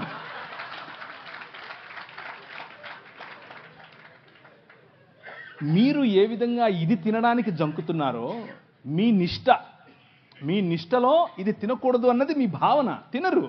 అలాగే మా నిష్టలో అది తినకూడదు అన్నది భావన, దాన్ని అర్థం చేసుకోండి. అంతేగాని పద్దానికి వచ్చి మీరు ఇలా క్వశ్చన్ చేస్తే నేను కూడా క్వశ్చన్ చేయాల్సి వస్తుందని చెప్పాను. బీఫ్ బిర్యానీ సూపర్ ఉంటుంది, దోశేసి పెడతా అన్నాను. బీఫ్ వండి దోశ బీఫ్ ఏంటండి ఆ కాంబినేషన్ ఏంటంటే నేను అన్నాను భలే ఉంటుందండి బాబు, మీకు తెలియదు సూపర్ ఉంటుంది. ఇంకా మా ఊళ్ళల్లో సంగటి చేస్తారన్నాను. సంగటి ఆయనకి తెలియదు, అర్థం కావట్లేదు ఆయనకి సంగటి ఏంటి అంటున్నాడు. అంటే కడపకు రండి ఒకసారి, బీఫ్ వేసుకుని సంగటి వండుకుని దాంట్లో నెయ్యి పోసి తింటే సబ్బా సూపర్. ఆయన తట్టుకోలేక చెవులు మూసుకెళ్ళిపోయాడు. టచ్లోనే ఉన్నాడు, ఇంకా ఫ్రెండే కానీ అర్థం చేసుకున్నాడు. ఆయన నన్ను పెస్టర్ చేయటం, నన్ను ఒత్తటం, నన్ను కావాలని ఒత్తేది నేను ఒత్తితే ఎలా ఉంటుందో అర్థం చేసుకుని ఆపేశాడు. సో ఫ్రెండ్షిప్ మంచిది, ప్రజలను కోల్పోవద్దు, కానీ నీ విశ్వాసం అంతకంటే ముఖ్యం. నీ విశ్వాసం అంతకంటే ముఖ్యం. నువ్వు రోడ్డు మీద నిలబడి సువార్త చెప్పటం ఎంత ముఖ్యమో, నీ ఫ్రెండ్ దగ్గర నిలబడుకొని నేను క్రీస్తును మాత్రమే అనుసరిస్తాను అని చెప్పటం అంతే ముఖ్యం. నువ్వు ఆడిచ్చిందల్లా తీసుకొని తింటే నువ్వు అది చెప్పటం లేదని అర్థం, నీ సాక్ష్యం లేదని అర్థం. సో ఒకరిని గెలవటం కోసం అబద్ధం చెప్పక్కర్లేదు, సత్యం చెబుతూనే గెలవచ్చు. ఆ ప్రయత్నం చేయండి, ఉపయోగపడుతుంది. థ్యాంక్ యూ అన్న. దీన్ని కంటిన్యూషన్ అన్నమాట.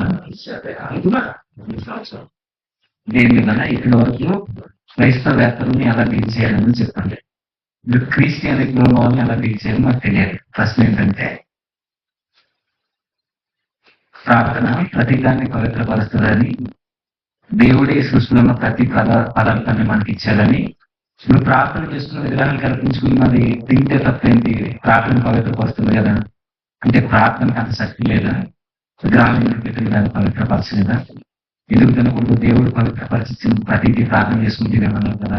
అంటే క్రిస్టియానిటీలోనే కొన్ని ప్రశ్నలు మాకు నిలబడుతున్నాయి. అసలు ఇది ఎంతవరకు వస్తుంది, ప్రార్థన చేస్తే ప్రతి వస్తువు పవిత్రపరచబడుతుందా, ప్రార్థన చేసుకుని విధానం పెట్టి తినేసాను. ఇది గత నెలలో జరిగిన చర్చలో మీరు మాట్లాడిస్తున్నారు ఆల్రెడీ, దాని గురించి పెద్దగా చెప్పాల్సింది ఏం లేదు. ప్రార్థనలో శక్తి ఉంది, ప్రార్థన మారుస్తుంది దేన్నైనా. కానీ ఇక్కడ వచ్చిన సమస్య, దీంట్లో ఏదో కల్మషం ఉంది, ఆ కల్మషం వచ్చి నన్ను ఏదో చేస్తుంది అనే భావన ఉండడం బట్టి ప్రార్థనలో చేసి దాన్ని శుభ్రపరుస్తున్నాం అన్న ఆలోచన చెప్తున్నట్లుగా నాకు అనిపిస్తుంది ప్రశ్నలో. కానీ ప్రసాదము తీసుకోవటం తీసుకోకపోవటం అంటే విగ్రహారాధనలు తీసుకోకపోవటం అనేది నీ సాక్ష్యములకు సంబంధించింది. ఏ భావజాలాన్ని నువ్వు అనుసరిస్తున్నావో చెప్పడానికి సంబంధించింది. నువ్వు ప్రార్థన చేసుకుని తిన్నంత మాత్రాన ఇప్పుడు ప్రార్థన చేసుకోకుండా తిన్నా కానీ అది భోజనమే, అది సామాన్యమైనటువంటి బ్లడ్డే, సామాన్యమైన ఉప్మానే, సామాన్యమైన పొంగలే. దానివల్ల నీకు వచ్చేది పెద్దగా ఏమి ఉందో లేదో అని కాదు. మెయిన్ పాయింట్ ఏంటంటే, అర్పించినటువంటిది ఒక భావజాలానికి, ఆ విగ్రహము వెనుకున్నటువంటి ఒక ఆలోచన శక్తి, ఆ విగ్రహం వెనుకున్నటువంటి పడద్రోయబడినటువంటి దేవదూతల సమూహములలో ఒకరికి ఆ విగ్రహం అర్పితం. నువ్వు దాన్ని ఆవాహయామి అంటున్నావు, అలాంటివి చెయ్యొద్దు. ప్రార్థన చేసుకుని ఆవాహయామి ఏంటి? ప్రసాదం తినడం అంటే ఆవాహయామి అని చెప్పటమే. ప్రార్థన చేసుకుని పిలవాలా? పిలిచేవాళ్ళను ప్రార్థన చేసుకుని సరే నేను ఏకీపిస్తున్నానని ప్రార్థన చేసుకుని ఏకీపించాలా? అవసరం లేదు. ఇంత కష్టం ఎందుకు? వాక్యం చెప్తోంది. నువ్వు ఏదైనా మార్కెట్లోకి వెళ్ళావు, కొనుక్కున్నావు, ప్రార్థన చేసుకో, తిను. కానీ కావాలని విగ్రహార్పితములా వద్దని చెప్పు, వాక్యం చెప్తా ఉంది. అలా చేస్తే పోలా? దానికి దాన్ని ఏమంటారు, థియోలాజికల్ ఇది చేయాలా? ఇప్పుడు ప్రార్థన చేసుకుని మనం ఒక శివాలయంలోకి వెళ్ళి, వారి భక్తి శివాలయం, వారు భక్తితో శివాలయంలో ఉంటారు, శివుణ్ణి పూజిస్తారు. మనం వాళ్ళని అవమానపరుస్తూ అక్కడికి వెళ్ళి ప్రార్థన చేద్దామా? యేసు ప్రభువా, ఈ శివలింగం ఎవరో కాదు, యేసు ప్రభువే అని మనం ప్రార్థన చేద్దామా? అది కరెక్టా? అది వారిని అవమానించినట్లు, మన విశ్వాసాన్ని మనం చాటనట్లు. అలా చేయకూడదు. వీలైనంత వరకు నిక్కచ్చిగా ప్రార్థన చేసుకుని భోజనాన్నైనా దేన్నైనా మనం ప్రభు కోసం చేయాలి. కానీ తెలిసి ఇది ప్రసాదం అని తెలిస్తే అవతలి వ్యక్తితో ఏకీభవించటం లేదు అన్న మాట చెప్పటం కోసం ప్రార్థన చేసుకొని తినాల్సిన అవసరం కూడా లేదు. అసలు తినాల్సిన అవసరం లేదు. అంటే మాకు అర్థమైంది మీరు చెప్పిన సమాధానం బట్టి. ఎప్పుడు తినకూడదు, ఎక్కడ తినకూడదు, ఎలాగో తినకూడదు. Okay, thank you. అంటే ఎవరు అవసరం లేదు. మనసు. థ్యాంక్ యూ తెలిసి తెలిసి కావాలని అదొకటి అదొకటి యాడ్ చేయాలి. అయితే ఒక అయితే ఓకే సార్, మరి ఇదే ఇదే విషయం ఆ రోజు మీరు డిబేట్ లేనప్పుడు ప్రస్తావించలేదు. నేను నేను వచ్చినది కాదు. అంటే ఒకవేళ అది పిల్లలు నేను వచ్చినందుకు కాదు. నన్ను ఎందుకు పిలిస్తే మీరు అదే అదే చేసిపోయాను. మీరు నన్ను ఇప్పుడు నేను వచ్చినప్పుడు మీ ఒపీనియన్ చెప్పేవాడిని. మీరేమో బాండ్ పేపర్లు పట్టుకొచ్చి సైన్ పెట్టించుకుంటారు నాతో. వీళ్ళండి సామాన్యులు కాదు వీళ్ళు. ఆ కోర్టు రూమ్లో నేను కూర్చోబెట్టినట్టు బాండ్ పేపర్లు పట్టుకొచ్చారు, సైన్ పెట్టించారు నాతో. అమ్మో మామూలు వాళ్ళు కాదు వీళ్ళు. సరే అని చెప్పి సైన్ పెట్టి నేను గమ్మున నవ్వుకుంటూ అందరినీ సెట్ చేసుకుని వెళ్ళిపోయాను నా పని చేసుకుని. నేను మీరు పిలిచిందే చేశాను. ఇప్పుడు పిలిచింది దేనికి? డైరెక్ట్ మిమ్మల్ని అప్పుడు చేతలా?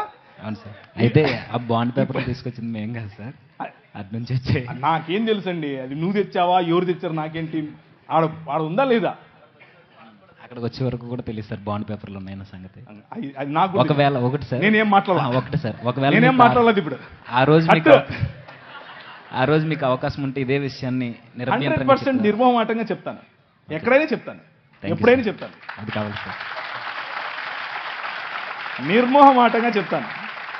అది ఇప్పుడు కాదు, ఇప్పుడు కాదు, ఎప్పుడైనా చెప్తాను, చెప్తూనే వస్తున్నాను. అది నాకు ఏమాత్రం ఇబ్బంది లేదు ఆ విషయంలో. ఇది నా స్టాండ్ పాయింట్.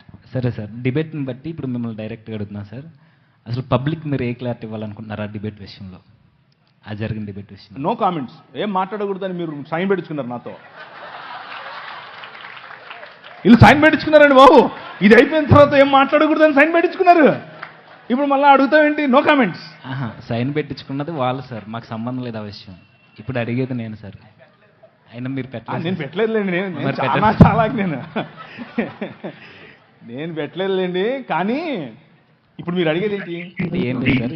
ఇప్పుడు మీరు అంత పెద్ద వ్యక్తి, మీరు వచ్చి కనీసం మీ వాయిస్ ఏం వినిపించలేదు కదా, ఇప్పుడైనా మీ వాయిస్ పబ్లిక్. ఇప్పుడు చెప్పాను కదా, నా వాయిస్ చాలా క్లియర్గా పెద్ద వ్యక్తిని కాదు నేను. ఫస్ట్ విషయం అది కట్. రెండు అంటే వయసులో పెద్ద అంటున్నావా, ముసలోడు అంటున్నావా నన్ను? ఇప్పుడే అయ్యగారితో ఆశీర్వాదం తీసుకున్నాను. అయ్యా మీలాగా నేను 90 ఏళ్ళు బతకాలి అని ఆశీర్వాదం చేయండి అని ఇచ్చారు కదా, తల మీద చేయబెట్టి. సో నా స్టాండ్ ఇదే. విగ్రహార్పితములు తినద్దు. విగ్రహార్పితములలో ఉన్న పాటలు పాడొద్దు. విగ్రహార్పితములైన నాట్యం చేయొద్దు.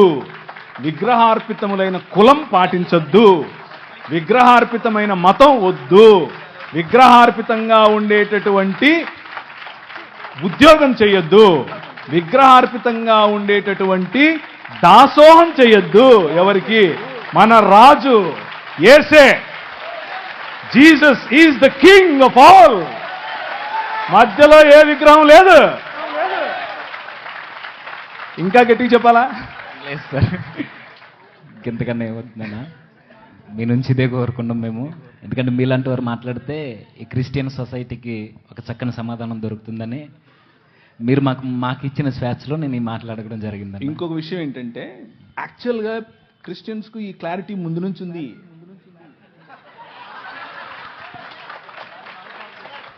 లేదని మీరు అనుకుని నేను తప్పు చెప్పానా సార్? ముందు నుంచి ఉంది, ఇది అందరికీ తెలిసింది. లేదు అని మీరు అనుకుని దాని మీద చర్చ చేసి మళ్ళా ఉందని తెలిసి మళ్ళా లేదని చెప్పి ఇప్పుడు నాతో చెప్పిస్తున్నారు. మీరు చెప్పండి, తినచ్చా తినద్దా? తెలుసండి వాళ్ళకు. మళ్ళీ మీరు క్రిస్టియానిటీలో క్లారిటీ ఇవ్వాల్సిన అవసరం ఈ విషయానికి లేనే లేదు. ఎందుకు అనంటే అందరికీ తెలుసు. కానీ వాళ్ళ స్ట్రగుల్ ఏంటంటే, యాక్చువల్ ప్రశ్న ఏంటంటే, నాకు తినాలని లేదు కానీ ఎలా నేను అవతలి వాడికి చెప్పాలి, ఎలా అవతలి వ్యక్తిని నేను పోగొట్టుకోకుండా ఆ వ్యక్తితో స్నేహం కంటిన్యూ చేస్తూ ఇది తినకుండా ఉండాలి, ఎలా సాధ్యపడుతుంది అనేదే కన్ఫ్యూజన్. తినకూడదు అనేది తెలీదా మనకు? అందరికీ తెలుసు. సో పద్ధతి ఎలా అనేది నేను మీకు క్లారిటీ ఇచ్చాను. మనిషిని పోగొట్టుకోవద్దు, స్నేహాన్ని పోగొట్టుకోవద్దు, కానీ సున్నితంగా ఇది ఇంకా కాదండి, నా భావజాలంలో నేను నమ్ముతున్నటువంటి దేవుడు నా నిష్టలో ఇది చెయ్యొద్దని చెప్పాడు అని చెప్పటమే. ఓకే అన్న, థ్యాంక్ యూ అన్న. అయితే పబ్లిక్కి చిన్న క్లారిటీ, అసలు బాండ్ పేపర్ల గురించి మాకు తెలియదు అక్కడ వరకు వచ్చేంత వరకు. 100 నోట్స్ వచ్చి అక్కడికి వచ్చిన తర్వాత ఈ షరతులు ఉన్నాయని అక్కడ సైన్ పెట్టేంత వరకు కూడా మాకు తెలియదు. ఇది మా తరపు నుంచి మీకు ఇవ్వాల్సిన క్లారిటీ అన్నకు కూడా. ఎందుకంటే ఈ విషయంలో మాకు అన్నీ తెలిసే జరిగాయని అనుకుంటున్నారు, కానీ నేనైతే అలాగే అనుకుంటున్నాను. లేదన్నా, మీరు ఈ నాకు- విషయంలో మాకు అసలు సైన్ పెట్టించేద్దాం వచ్చారు వీళ్ళు. లేదన్నా, అక్కడికి వచ్చేంత వరకు మాకు కూడా ఈ విషయం తెలియదు, బాండ్ పేపర్స్ ఉన్నాయన్న విషయం. అయితే నిజానికి మొదట్లోనే మీరు ఎందుకు రావాలని అనుకున్నామంటే మిమ్మల్ని పిలవడానికి ముఖ్య ఉద్దేశం కూడా అదే అన్న. మీ నుంచి పబ్లిక్ ఒక వాయిస్ వెళ్ళాలని, మీ నుంచి వెళ్తే అది క్రిస్టియన్ సొసైటీలో కొంచెం బలంగా దాన్ని ముద్రించిన వారం అవుతామని ప్రత్యేకంగా మిమ్మల్ని ఎన్నుకోవడం జరిగిందన్న, మిమ్మల్ని ఫాలో అవుతూ. సరేనా, చాలా చక్కని సమాధానాన్ని మాకు అందించారు. Thank you brother. అయితే ఇంకా కొన్ని ప్రశ్నలు ఉన్నాయన్న. ఆ ప్రశ్న ఏంటంటే, ఇప్పుడు కింద నుండి వచ్చిందన్న మాకు. ఇప్పుడు కొంతమంది క్రైస్తవేతరులు క్రిస్టియానిటీని తప్పుపడుతూ బైబిల్కి భౌగోళికమైన ఆధారాలు లేవనుకుంటూ మా మత గ్రంథాల్లో మా దేవుళ్ళు సంచరించిన భూభాగాలు ఉన్నాయి, వారు సంచరించిన ప్రాంతాలు భౌగోళిక ఆధారాలు పురావస్తు ఆధారాలు అన్నీ ఉన్నాయని కొన్ని ఆధారాలను మాకు చూపిస్తున్నారు. ఏంటంటే రామసేతుకు సంబంధించిన ఆ బ్రిడ్జ్ కావచ్చు, ద్వారకాకు సంబంధించిన కావచ్చు. అసలు ఈ గాథలన్నీ నిజంగా జరిగినవేనా? ఇవి కొంతమంది పెద్దలు అన్నట్టుగా ఇవి పుక్కిటి పురాణాలు అన్నట్టుగా ఇవేనా కల్పిత కథలా? ఎంతవరకు వాస్తవం? బైబిల్కి మిగిలిన గ్రంథాలకి వ్యత్యాసం ఏంటో ఈ నిజమైన ఆధారాలు కాదన్నా తెలియజేయండి. సో వారు చెబుతున్నటువంటి పురావస్తు ఆధారాలు ఏవైతే ఉన్నాయో అవేవి కూడా వారు రచించుకున్న కావ్యంలో చెప్పినటువంటి స్థలాలకు సంబంధించినవి కావు, కానే కావు. ఉదాహరణకు రీసెంట్గా గౌరవ సుప్రీంకోర్టు వారు రామ మందిర నిర్మాణం జరిగినటువంటి చోటు అది రాముని పుట్టుకకు సంబంధించింది అన్నటువంటి ఆధారాలు లేవు అని చాలా క్లియర్గా చెప్పింది. అక్కడ రామ మందిరం ఇంతకు ముందు ఉన్నట్లుగా ఆధారం లేదు అని చాలా క్లియర్గా చెప్పింది. కానీ మనోభావాల కోసం సొసైటీలో శాంతి భద్రతలు నెలకొల్పటం కోసం అక్కడ రామ మందిర నిర్మాణం చేయమని ఉత్తర్వులు ఇచ్చింది. సో సుప్రీంకోర్టుకే దొరకలేదు పురావస్తు ఆధారాలు. ఇంకా మీతో మాట్లాడుతున్న వాళ్ళకి ఎక్కడి నుంచి దొరికాయో మనకు తెలియదు. అది వాళ్ళు సొంతంగా వాట్సాప్ యూనివర్సిటీ అంటారు దాన్ని. అది వాట్సాప్ యూనివర్సిటీలో దొరికింది. ఇకపోతే కొన్ని విషయాలు చూద్దాం. మీరు అడిగినటువంటి బ్రిడ్జ్ ఏదైతే ఉందో దాన్ని యాడమ్స్ బ్రిడ్జ్ అంటారు. అది వానర సైన్యం నిర్మించినటువంటి వారధి కాదు, దాన్ని యాడమ్స్ బ్రిడ్జ్ అంటారు. అది న్యాచురల్గా ఫామ్ అయినటువంటి ఒక భూభాగము మాత్రమే. అయితే ఒక ప్రశ్న ఏంటి? ఆ ప్రశ్న అంటే ఒక ఆయన లంకలేకి ఎగిరి వెళ్ళిపోయాడు. వీళ్ళకి బ్రిడ్జిలు ఎందుకు కావాల్సి వచ్చాయి? వీళ్ళు ఎగరొచ్చుగా. ఇంకో భలే ఉంటుంది చూడండి. ఒక ఆయన విమానం, ఆ రోజుల్లో విమానాలు ఉన్నాయంట, విమానం వేసుకుని పోయాడు. ఎందుకు అని అంటే ఒక ఆయన తలకాయ కింద పెట్టి పైన కాళ్ళు పెట్టి తపస్సు చేస్తున్నాడు, అంటే ప్రార్థన చేస్తున్నాడు. తపస్సు, ప్రార్థన, భగవన్ నామ స్మరణం చేస్తున్నాడు. ఈయన వెళ్ళాడు, విమానం దిగి కత్తి తీశాడు. నీ పేరేంటి అన్నాడు. అంటే నా పేరు, నేను ఫలానా కులానికి చెందినవాడిని అని అన్నాడు. నా పేరు చెప్పాడు, అంతే, వేసేసాడు. మరి ఆ రోజు విమానం ఉండింది, అంతకుముందు ఎందుకు లేదు? అప్పటికి ఇంకా కనుక్కోలేదా? సో పురావస్తు అని అడిగితే సరిపోదు, పురావస్తు శాఖ వాళ్ళు ఇచ్చే ఆధారాలు ఉండాలి కదా. కథలోనే ఇన్ని పొరపచ్చాలు తెలిసిపోతున్నాయి మనకి. విమానం ముందు, ఇప్పుడు అక్కడ యుద్ధం అంతా అయిపోయిన తర్వాత వారధి మీద వచ్చారా? లేదు, విమానంలోనే వచ్చారు, పుష్పక విమానంలో వచ్చారు. అంతకుముందు ఎందుకు లేదు అది? ఇట్లాంటి ప్రశ్నలు చాలా అవుతాయండి ఇంకా. సో అదే వారధి అవసరం లేదు. ఈ మాటలు ఏవైతే చెప్తున్నారో ఇవి తరువాత లేటరల్ డెవలప్మెంట్స్ అంటారు వీటిని. అంటే తరువాత డెవలప్ చేసుకున్నటువంటి ఆధారాలు, తరువాత డెవలప్ చేసుకున్నటువంటి కాన్సెప్ట్స్. సో అవి నాకు అర్థమైనంతలో, నేను రికార్డెడ్గా చెప్తున్నాను, నేను చదివినంతలో పుల్లెల రామకృష్ణుడు గారు రాసినటువంటి, వారు తర్జుమా చేసినటువంటి వాల్మీకి రామాయణం నేను చదివాను. అది కూడా దేనికి చదివాను అంటే, మన హిందూ మిత్రులు కొంతమంది వారు వేసే ప్రశ్నలకు సమాధానం చెప్పడం కోసం అదే పనిగా కూర్చొని అన్ని కాండాలు క్షుణ్ణంగా అర్థం చేసుకుంటూ లైన్ బై లైన్ అండర్లైన్ చేసుకుంటూ చదివాను. కానీ అందులో వారు ప్రస్తావించినటువంటి స్థలాలు కానీ, వారు ప్రస్తావించినటువంటి మనుషులు కానీ, వారు ప్రస్తావించినటువంటి కోటలు కానీ, వారు ప్రస్తావించినటువంటి భారతంలో కూడా వారు ప్రస్తావించినటువంటి ఇళ్ళు కానీ ఏదీ ఇప్పుడు మనకు లభ్యంగా లేదు, ఏదీ మనకు అందుబాటులో లేదు. ఒకవేళ ఉంటే ఆర్కియాలజికల్ సొసైటీ ఆఫ్ ఇండియా అని ఒక వెబ్సైట్ ఉంది. అది భారతదేశ పన్ను, మనమందరం పన్ను కడతాం, భారతదేశ గవర్నమెంట్ వాళ్ళు ఆ వెబ్సైట్ పెట్టారు. అందులో తప్పకుండా ఉంటుంది. లేదు, బౌద్ధానికి ఉంది, జైనానికి ఉంది, క్రైస్తవానికి ఉంది. అశోకుడు జీవించిన కాలంలో శిలాఫలకాలు పెట్టాడు. అందులో అరమైక్ భాష ఉంది, అందులో తమిళ భాష ఉంది, అందులో పాలి ధమ్మలిపి ఉంది. సంస్కృతం లేదు, హిందీ లేదు, ఏం లేదు. సో ఇది ఈ పురావస్తు శాఖకు సంబంధించినటువంటి ఆధారాలు, ఉదాహరణకు లిపి, ఉదాహరణకు శిల, ఉదాహరణకు శిలా శాసనములు, ఉదాహరణకు మందిరములు, ఇలాంటివేవి కూడా వాళ్ళు చెప్తున్నట్లుగా లక్షల సంవత్సరాల క్రితం ఉన్నాయి, ఏమీ లేవు. అదంతా బూటకం. కొద్దిగా ఎప్పటి నుంచి మొదలైంది ఈ ఆధారాలు దొరకటం అనంటే, క్రీస్తు శకం 2 AD తర్వాతనే దొరికాయి. 2 AD తర్వాత, దానికి ముందు క్రీస్తు పూర్వం ఎటువంటి ఆధారాలు కూడా వీరు చెప్తున్నటువంటి వాటికి దొరకలేదు. రాతపూర్వకంగా లేదు, సంస్కృతపూర్వకంగా లేదు, లిపిపూర్వకంగా లేదు, పుస్తకపూర్వకంగా లేదు, ఏదీ లేదు. క్రీస్తు పూర్వం ఉన్నటువంటి ఆలయాలు అన్నీ కూడా బౌద్ధానికి చెందినవే. సో పుష్యమిత్ర శుంగుడు తన జీవిత చరిత్రను రాముడి జీవిత చరిత్రగా రాయించాడు అన్నది ఒక థియరీ ఉంది. అది కూడా అయ్యుండే అవకాశం ఉంది అని అంటున్నారు. అంతేగాని కొత్తగా ఇప్పుడు వచ్చి అప్పుడెప్పుడో లక్షల సంవత్సరాల క్రితం నుంచి మేము ఉన్నాం అని అంటే, దానికి పురావస్తు శాఖకు సంబంధించినటువంటి ఆధారాలు లేవు. సింపుల్ కాన్సెప్ట్ అర్థం చేసుకోండి. మనిషి వనవాసిగా ఉండి, ఆ తరువాత మెల్లిమెల్లిగా రాతి యుగం, ఆ తర్వాత మెల్లిమెల్లిగా లోహయుగం, అంటే మెటల్ ఉపయోగించిన యుగం. దీనికి పురావస్తు శాఖ వాళ్ళు డేట్స్ వేసి పెట్టారు, ఎప్పటి నుంచి ఎప్పటి వరకు ఈ యుగం, ఎప్పటి నుంచి ఎప్పటి వరకు ఈ యుగం అని.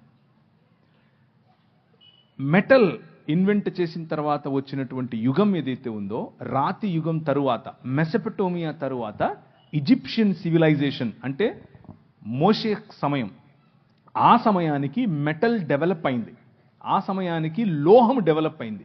కనుకనే రథాల యొక్క మొట్టమొదటిసారి రథాల వాడటం, మొట్టమొదటిసారి గుర్రాలు రథాలు కలిపి వాడటం ఈజిప్షియన్ సివిలైజేషన్లో మనం చూస్తాం.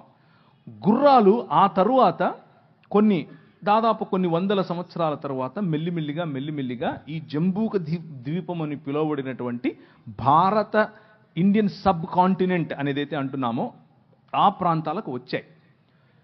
గుర్రాలు వచ్చింది మోషే తరువాత యుగంలో, మోషే మరియు ఈజిప్షియన్ సివిలైజేషన్ తరువాతి కాలంలో, అంటే క్రీస్తు పూర్వం మహా అయితే 1000 సంవత్సరాలు. అప్పుడు గుర్రాలు వచ్చాయి, రథాలు వచ్చాయి. లక్షేళ్ల క్రితం గుర్రాలు రథాలు ఎక్కడి నుంచి వస్తాయి? ఇంత చిన్న ప్రశ్న రాదా మనుషులకి? లేవు.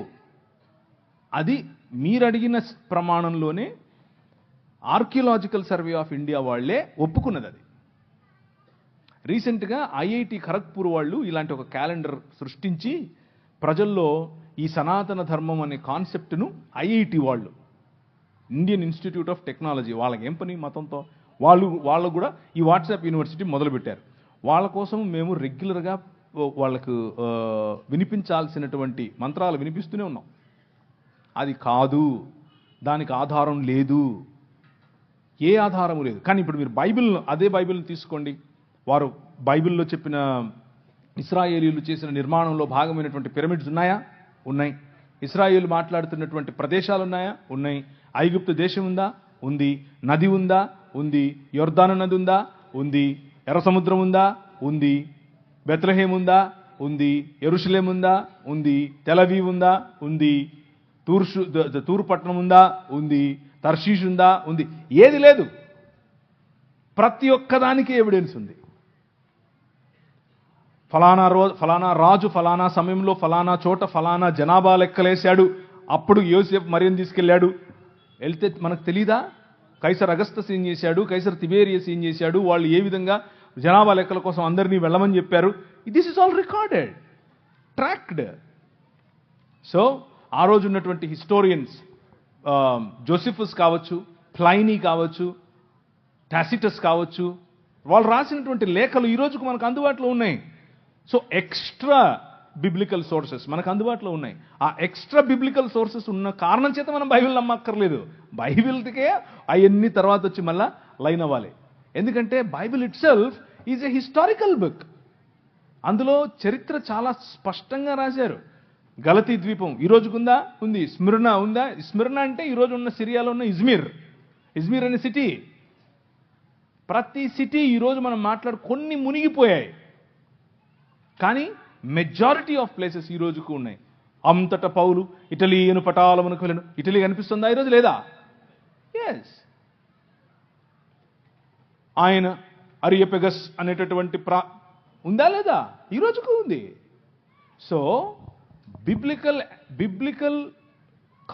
డేటా, బైబిల్కు ఉన్నటువంటి డేటా ఒకవేళ తీసి దానికి ఉన్న ఆర్కియలాజికల్ ఎవిడెన్స్ ఒక తక్కెడలో ఒక పక్క పెడితే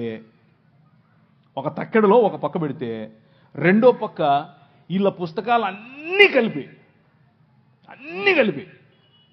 తర్వాత ముస్లింల పుస్తకాలు అన్నీ కలిపి ఆ తర్వాత ఇంకా ఏమేమి ఉన్నాయో అన్నీ కలిపి బౌద్ధం తప్ప బౌద్ధానికి చాలా ఎవిడెన్సెస్ ఉన్నాయి. ఇవి పెడితే ఇలా ఉండేది ఒక ఇంచు కూడా పైకి లేదు. ఎందుకంటే ఏం లేదు ఇక్కడ, ఏమీ లేదు ఇక్కడ అంతా ఉంది. సో మీరు అరిస్టాటిల్ నమ్ముతారు, అరిస్టాటిల్కి ఎవిడెన్స్ లేదు. మీరు అలెగ్జాండర్ ది గ్రేట్ నమ్ముతారు, అలెగ్జాండర్ గ్రేట్ ఎవిడెన్స్ లేదు. యేసు ప్రభుకు ఎవిడెన్స్ ఉంది.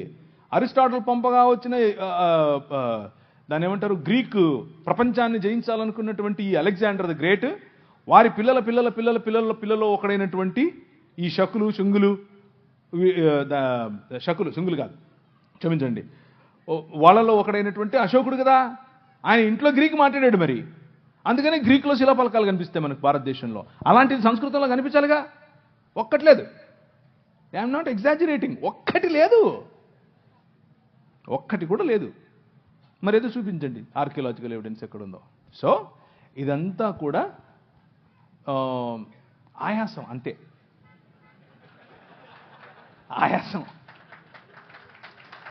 ఆయాసం తప్ప ఏమీ లేదు. ఎందుకంటే ఇక్కడ సబ్జెక్ట్ ఉంది, అక్కడ ఏమీ లేదు కాబట్టి ఆయాసపడాలి. నీకు అని చెప్పాలి. అవతలుడు ఏం అనక ముందే మనమే అనేసామనుకో, అవతలుడు ఏమండు కదా అని. అలా ఏం కాదు, మనం ప్రశ్నిస్తూనే ఉంటాం. రైట్? ఓకేనా, థ్యాంక్ యూ అన్న. అయితే ఇప్పటివరకు మీరు చెప్పిన సమాధానం బట్టి మాకు అర్థమైంది బైబిల్ ఒక పరిశుద్ధమైన గ్రంథం అని, దీనికి చాలా ఎవిడెన్స్ ఉన్నాయని. అయితే ఇంతే పరిశుద్ధమైనది అయితే ఈ మధ్య చాలా ప్రశ్నలు మాకు వినబడుతున్నాయి.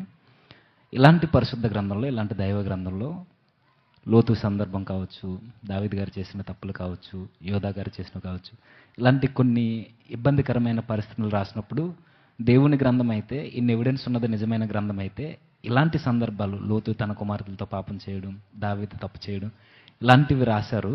ఇది ఎలా దైవ గ్రంథం అవుద్ది? మా దాంట్లో ఇలాంటివి ఏమీ లేవన్నట్టు చెప్తున్నారు. నిజానికి వారి గ్రంథాలు అలాంటివి ఏమీ లేవా? ఇక్కడ మనుషులు చేసినవి చూపిస్తూ తప్పుపడుతున్నారు దేవుని. ఓకే, బైబిల్ పరిశుద్ధ గ్రంథం కాబట్టి మనుషులు చేసిన తప్పులు కూడా చెబుతుంది. బైబిల్ పరిశుద్ధ గ్రంథం కాబట్టే ఆ పరిశుద్ధ గ్రంథానికి సంబంధించిన దేవుణ్ణి ఆరాధించేవారు వారు కూడా మనుష్యులే.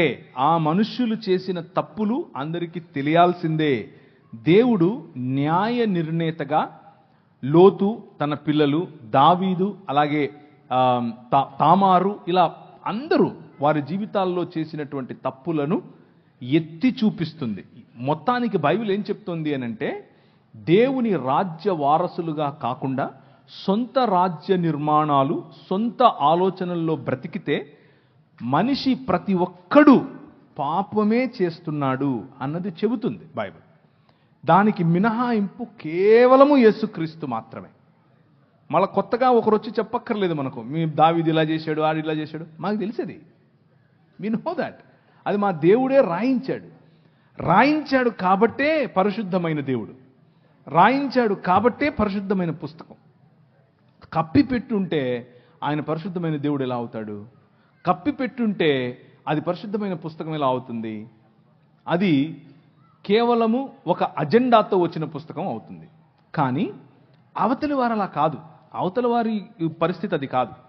అవతలి వారి పరిస్థితి ఏమిటి అని అంటే, ఎవరైతే దేవుళ్ళుగా, ఎవరైతే దేవతలుగా తమను తాము ఆ పుస్తకాలలో ప్రకటించుకున్నారో వారు మిగిలిన వారిని మోసముతోనూ, సెక్షువల్ అల్యూర్మెంట్ అంటే లైంగిక ఆకర్షణతోనూ, వయలెన్స్తోనూ, రేప్తోనూ, స్వయంగా పిల్లలను సొంత పిల్లలతో శారీరకేచ్ఛలు తీర్చుకోవటంతోనూ దేవుళ్ళు ఆ పని చేసినట్లుగా వారి పుస్తకాలు చెప్తున్నాయి. సో బైబిల్కు మిగిలిన పుస్తకాలకు ఉన్న తేడా ఏమిటి అని అంటే, బైబిల్ మనుష్యులు చేసిన తప్పులను ఎత్తి చూపిస్తుంది, కానీ దేవుడు ఆ చేసిన తప్పులను సమర్థించకుండా వారిని సరైన మార్గంలో పెట్టడం కోసం తన కుమారుడైనటువంటి యేసుక్రీస్తును పంపాడు. కానీ మిగిలిన పుస్తకాలు అలా కాదు. మిగిలిన పుస్తకాలు ఆ దేవుళ్ళు చేసేది ఒక పెద్ద ఘనకార్యం అన్నట్లు. ఒక ఆయన 16,000 మంది అయితే, ఇంకొక ఆయన 3 అంటే, ఇంకొక ఆయన 10 మంది అంటే, ఇంకొక ఆమె 5 మంది మొగుళ్ళని వేసుకుంటే ఇవన్నీ తిరుగుతూ ఉంటారు. ఇది అప్రూవ్డ్ బై గాడ్. వాళ్ళకి ఇది సనాతన ధర్మం అంటే ఇదే అని చెప్తారు. అది సమస్య. అక్కడికి ఇక్కడికి తేడా కనిపిస్తుందా? ఇది తప్పు అని బైబిల్ చెప్తోంది, అలా చెయ్యొద్దు అని బైబిల్ చెప్తోంది. సనాతన ధర్మం అంటేనే ఇది అని ఇది చెప్తోంది. ఉదాహరణకు ఒక ఆయన ఉంటాడు, ఆయన వాళ్ళ అమ్మగారు ప్రెగ్నెంట్. వాళ్ళ అమ్మగారు ఇంట్లో ఉంటారు, వాళ్ళ నాన్నగారు కూడా ఉంటారు. ఏదో చక్కగా మంచి మురిపెం మంచి ఫ్యామిలీ. అలా ఉంటే ఇది ఎక్కడి నుంచి తీసుకొని చెప్తున్నానంటే మహాభారతం నుంచి తీసుకొని చెప్తున్నాను. యుధిష్ఠిరుడు అంటే ధర్మరాజు చెప్పినటువంటి స్టోరీ. ధర్మరాజుకు మరియు గంగాపుత్రుడైనటువంటి భీష్మాచారికి మధ్య జరుగుతున్నటువంటి కాన్వర్జేషన్. అందులో నారద ముని గారు కూడా ఉన్నారు. వాళ్ళ మధ్యలో జరుగుతున్నటువంటి కాన్వర్జేషన్. ఏంటి కాన్వర్జేషన్ అంటే, ఒకసారి ఒక ముని వాళ్ళ ఇంట్లోకి వస్తాడు, చకా వస్తాడు. వచ్చి వాళ్ళ అమ్మ అక్కడ ఉంటుంది, పోయి చేయి పట్టుకుని పదాపదవరా అంటాడు. ఈ నుండి ఏంటి అయిపోతుంది నానా, ఆయన ఆపు అంటే, ఆపకూడదు నాయన అన్నాడు. ఏంటి నాన్న, మా అమ్మని తీసుకెళ్ళిపోతున్నాడు ఆయన అని అంటే, ఇథ ధర్మ సనాతన అన్నాడు. ఏంటి ఇదే సనాతన ధర్మం అంటే అని చెప్పాడు. ఏమని? బ్రాహ్మణుడు వచ్చి నీ భార్యను చేయి పట్టుకొని తీసుకెళ్తే నువ్వు ఆపొద్దు, ఆయన వెళ్ళిపోవాలంతే, అదే సనాతన ధర్మం అని చెప్పాడు ఆయన. ఇది నేను చెప్పట్లేదు, ప్రవీణ్ చెప్పట్లేదు, భీష్మాచార్యుడు, యుధిష్ఠిరుడు మరియు నారదుడు ముగ్గురు చెప్తున్నారు. వినకపోతే ఎట్లా మరి? మీకు అర్థమవుతుందా? వినకపోతే ఎట్లా? ఇంకొక కథ చెప్తాను. అంటే మీరు అడిగిన దానికి చెప్పాలి, చెప్పకపోతే కష్టమైపోద్ది, కొంచెం ఎక్కువ టైం తీసుకున్నానా. ఇంకొక ఆమె పాపం గర్భవతి, లోపల పిల్లవాడు ఉన్నాడు. పిల్లవాడు ఉంటే ఒక ముని వచ్చాడు. కమాన్ రా అన్నాడు. ఏంటయ్యా నేను గర్భవతినయ్యా అన్నాడు. అంటే ఈయన ఇదా ధర్మ సనాతన అన్నాడు. సరే కానీ అంటే ఆమెతో, ఆ గర్భవతితో ఆయన లైంగిక క్రియ చేస్తూ ఉన్నప్పుడు లోపల నుంచి బిడ్డ అరిశాడంట. ఒరే టైం లేదు, ప్లేస్ లేదు, పో అంటున్నాడు. ఈడ ప్లేస్ లేదు, నువ్వు రావడానికి వీల్లేదు, వెళ్ళిపో అని అడుగుతున్నావు లోపల నుంచి. ఏమి రాశారా పుస్తకాలు మీరు?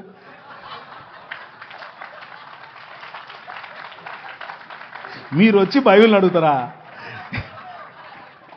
ఏమన్నా ఉందా ఇది? అంటే ఎంత అన్సైంటిఫిక్ చూడండి. లోపల ఉన్న పిండం అరుస్తే కూడా తెలుసుకోలేనంత వాడిని తీసుకొచ్చి నువ్వు పుస్తకాలు రాసుకొని ఇది సనాతన ధర్మం అని చెప్తావు మాకు. కాబట్టి Bible is a matchless book. Matchless. No science, no mythology, no Quran, no Gita, no anything can stand in front of Bible. Bible ఎదురుగా ఏది నిలబడలేదు. అంత గొప్పది బైబిల్. అది కేవలం ఊరికి స్టేట్మెంట్ కోసం చెప్తున్నాను అనుకోవద్దు. 24 ఏళ్ళు చదివిన తర్వాత చెప్తున్నా. 24 ఏళ్ల నా కఠోర పరిశ్రమలో నాకు తేలింది ఇది. దాన్ని కొట్టేది రాలేదు, ఇక రాదు. అది బైబిల్.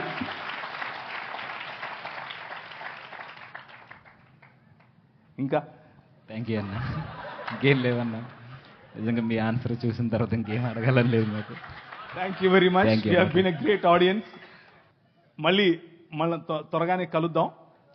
కాకపోతే లాస్ట్లో ఇంకో చిన్న మాట చెప్పి నేను ముగిస్తాను. దయచేసి ఇప్పుడు నేను చెప్పిన మాటలు, ఇప్పుడు నేను ఇచ్చిన స్టేట్మెంట్స్ ఇవేవి కూడా అవతలి వారిని నొప్పించడం కోసం కాదు, అవతలి వారిని పోగొట్టుకోవటం కోసం కాదు, అవతలి వారి కంటే నేను గొప్ప అని చెప్పుకోవటం కోసం కాదు. బైబిల్ మీద బురద చల్లితే అలా చల్లకండి, అది కరెక్ట్ కాదు. ఒకవేళ బురద చల్లాలనుకుంటే ఇదిగో మీ భావజాలంలో చాలా బురద చల్లే అవకాశం ఉంది అని చెప్పటం కోసం మాత్రమే. అలాగే విన్న మీరు ఈ కంటెంట్ తీసుకుని దొరికినోడు ప్రతి ఒక్కడిని ఇలా నీకు తెలుసా అని మొదలు పెట్టకండి. ఇలాగ ఉందటగా, అందుకు కాదు నేను చెప్పింది. డిస్క్లైమర్ ఇది. అలా చేయబాకండి, అది కరెక్ట్ కాదు. ఇది ఒకవేళ మనల్ని ప్రశ్నిస్తే తిరిగి ప్రశ్నించటం కోసం ఉపయోగపడేది మాత్రమే తప్ప కావాలని గోక్కుని అవతలి వాడికి ఏదో తలంబ్రాలేసి పంపిద్దాం అని చేయకండి. అలా చేయకూడదు. ఈ మధ్య క్రైస్తవ లోకంలో ఈ ఒరవడి పెరిగింది. అది చేయకూడదు. అది అది మనకు, మన పిల్లలకు, మన భవిష్యత్తుకు చాలా అపాయకరం. మన సమాజం ప్రేమ సమాజం, మన సమాజం క్షమా సమాజం, మన సమాజం తగ్గించుకునే సమాజం. మనం అలాగే ఉందాం, మన పిల్లలకు అదే నేర్పుదాం. అలా కాకుండా అతివాదంలోకి వెళ్ళామనుకోండి, అతివాదం మన పిల్లల భవిష్యత్తును నాశనం చేస్తుంది. మన దేశం, మన ప్రజలు, మన బంధువులు, మన తోటివారు, మన సొంత వారు, వారు హిందువులైనా, ముస్లిములైనా, క్రైస్తవులైనా, ఏ దేవుణ్ణి నమ్మని వాళ్ళైనా అందరూ మన వాళ్ళే. అందరినీ కలుపుకొని పోవాలి, అందరితో మంచిగా ఉండాలి. కాదు కూడదు అని కొద్దిగా వాళ్ళు అతిగా మాట్లాడితే వాళ్ళకి మంచి భోజనం చాలా నవ్వుతూనే పెట్టాలి, చక్కగా వడ్డించి పంపించాలి. Okay, thank you. కొంచెం గట్టిగా థ్యాంక్ యూ అన్న.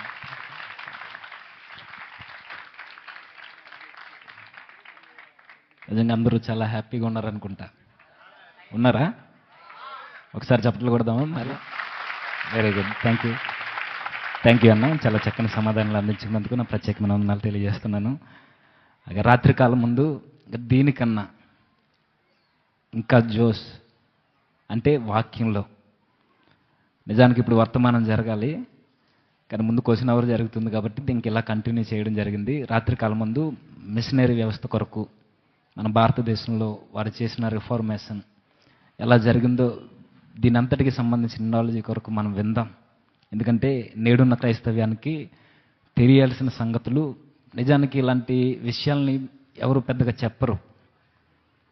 కానీ ఈరోజు మనల్ని ప్రేమించి మనకి ఈ విషయాల్ని మనతో పంచుకోవడానికి అన్న చాలా దూర ప్రాంతం నుండి రావడం జరిగింది. కాబట్టి మనం అందరం వినడానికి అవసరమైతే మనం త్వరగా మనం పనులు ముగించుకొని జస్ట్ ఒక 20 మినిట్స్ లేదా 30 మినిట్స్లో మనం ఇక్కడికి వస్తే త్వరగా అన్నకి సమయం ఇద్దాం, ఎక్కువసేపు దేవుని మాటలు విందాం. ఎందుకంటే అన్న మనతో ఉండేది కొద్ది సమయమే కాబట్టి రోజుకి మనం కేటాయిద్దాం.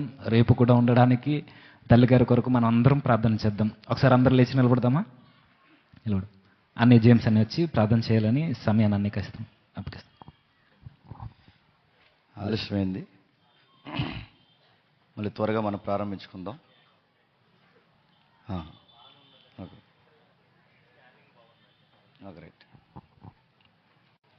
సాయంత్రం మనకి మళ్ళా యథావిధిగానే మనకు స్టార్ట్ అవుద్ది. సాయంత్రం మరొక సాంగ్ డే మన దగ్గర మ్యూజిక్ ప్లే చేస్తున్న సహోదరులు ఎవరైతే ఉన్నారో టిన్ను బ్రదర్ గారి యొక్క ఆధ్వర్యంలో వారి జోనర్లో ఇదే వేదిక మీద సాయంత్రం మరొక నూతన గీతం మనం రిలీజ్ చేయబోతున్నాం. దయచేసి అందరూ త్వరగా రండి. సహోదరు యొక్క కీర్తన కూడా సార్వత్రిక సంఘానికి అవసరం. ఆ కీర్తన కొరకు కూడా మనం టైం కేటాయిద్దాం. అలాగే మొదటి వర్తమానం ఉంటుంది, రెండో వర్తమానం అనేది ఉంటుంది, మధ్యలో ఈ కార్యక్రమం జరుగుద్ది. మీరు యథావిధిగా ఈ కార్యక్రమానికి మీరు అటెండ్ అయిపోండి. అలాగే ఉదయకాలం వేళ అంకుల యొక్క ప్రసాద్ అంకుల యొక్క చుట్టాలు పెద్దవారు ఇలా వస్తున్నప్పుడు ఈ రోడ్డు మీద యాక్సిడెంట్ జరిగింది. తల్లిగారికి తలకు గాయం అయిందన్నారు, నడుము కూడా ఏదో ఇబ్బంది అయిందన్నారు. ఆవిడ కొరకు ప్రార్థన చేయండి. ఇందాక చేసాం, దేవుని దయ వల్ల అన్ని రిపోర్ట్స్ బాగున్నాయి, త్వరగా కోలుకోవాలని ప్రార్థన చేయండి. అలాగే ఈ ప్రార్థనలో అన్నగారి యొక్క తల్లిగారి కొరకు కూడా ప్రార్థన చేయండి. చిన్న ప్రార్థన బోధించడానికి, ఆనందించడానికి తగిన పరిస్థితులు ఏర్పరుస్తారని కోరుతున్నాను దేవా. అలాగే ఉదయకాలం వేళ ప్రమాదం జరిగిన తల్లిగారిని బట్టి కూడా ప్రార్థిస్తున్నాం తండ్రి. ఆమెను కూడా లేవనెత్తండి, ఆమెను కూడా బలపరచండి తండ్రి. ఆలస్యమైన తండ్రి ఎన్ని పనులున్నా బయట ఎంతో తండ్రి వెచ్చలవిడి తనం తండ్రి, పండగ వాతావరణాలు బయట జరుగుతున్నా అది ఏది సౌందర్యం కాదని కేవలం వాక్యం వినడమే గొప్ప జీవితానికి సౌందర్యం అని తండ్రి. వారి సమయాన్ని రేయనక పగలనక కూర్చుని ఓపికతో వింటున్నారు తండ్రి. వారి ఆసక్తిని బట్టి మీకు స్తుతులు, వారు ఇచ్చిన సమయాన్ని బట్టి మీకు స్తుతులు దేవా. ఇదే ఆసక్తితో మిగిలిన 2 దినాలు మమ్మల్ని నడిపిస్తారని కోరుతూ క్రీస్తునామని ప్రార్థన సమర్పిస్తున్నాం తండ్రి. ఆమేన్. మన తండ్రి అయిన దేవుని ప్రేమయు, కుమారుడైన యేసుక్రీస్తు వారి యొక్క కృపయు, పరిశుద్ధాత్మ దేవుని యొక్క అన్యోన్య సహవాసం ఇప్పుడు ఎల్లప్పుడూ మనందరికీ తోడై నడిపించును గాక. ఆమేన్, ఆమేన్, ఆమేన్. జాగ్రత్తగా వెళ్ళండి.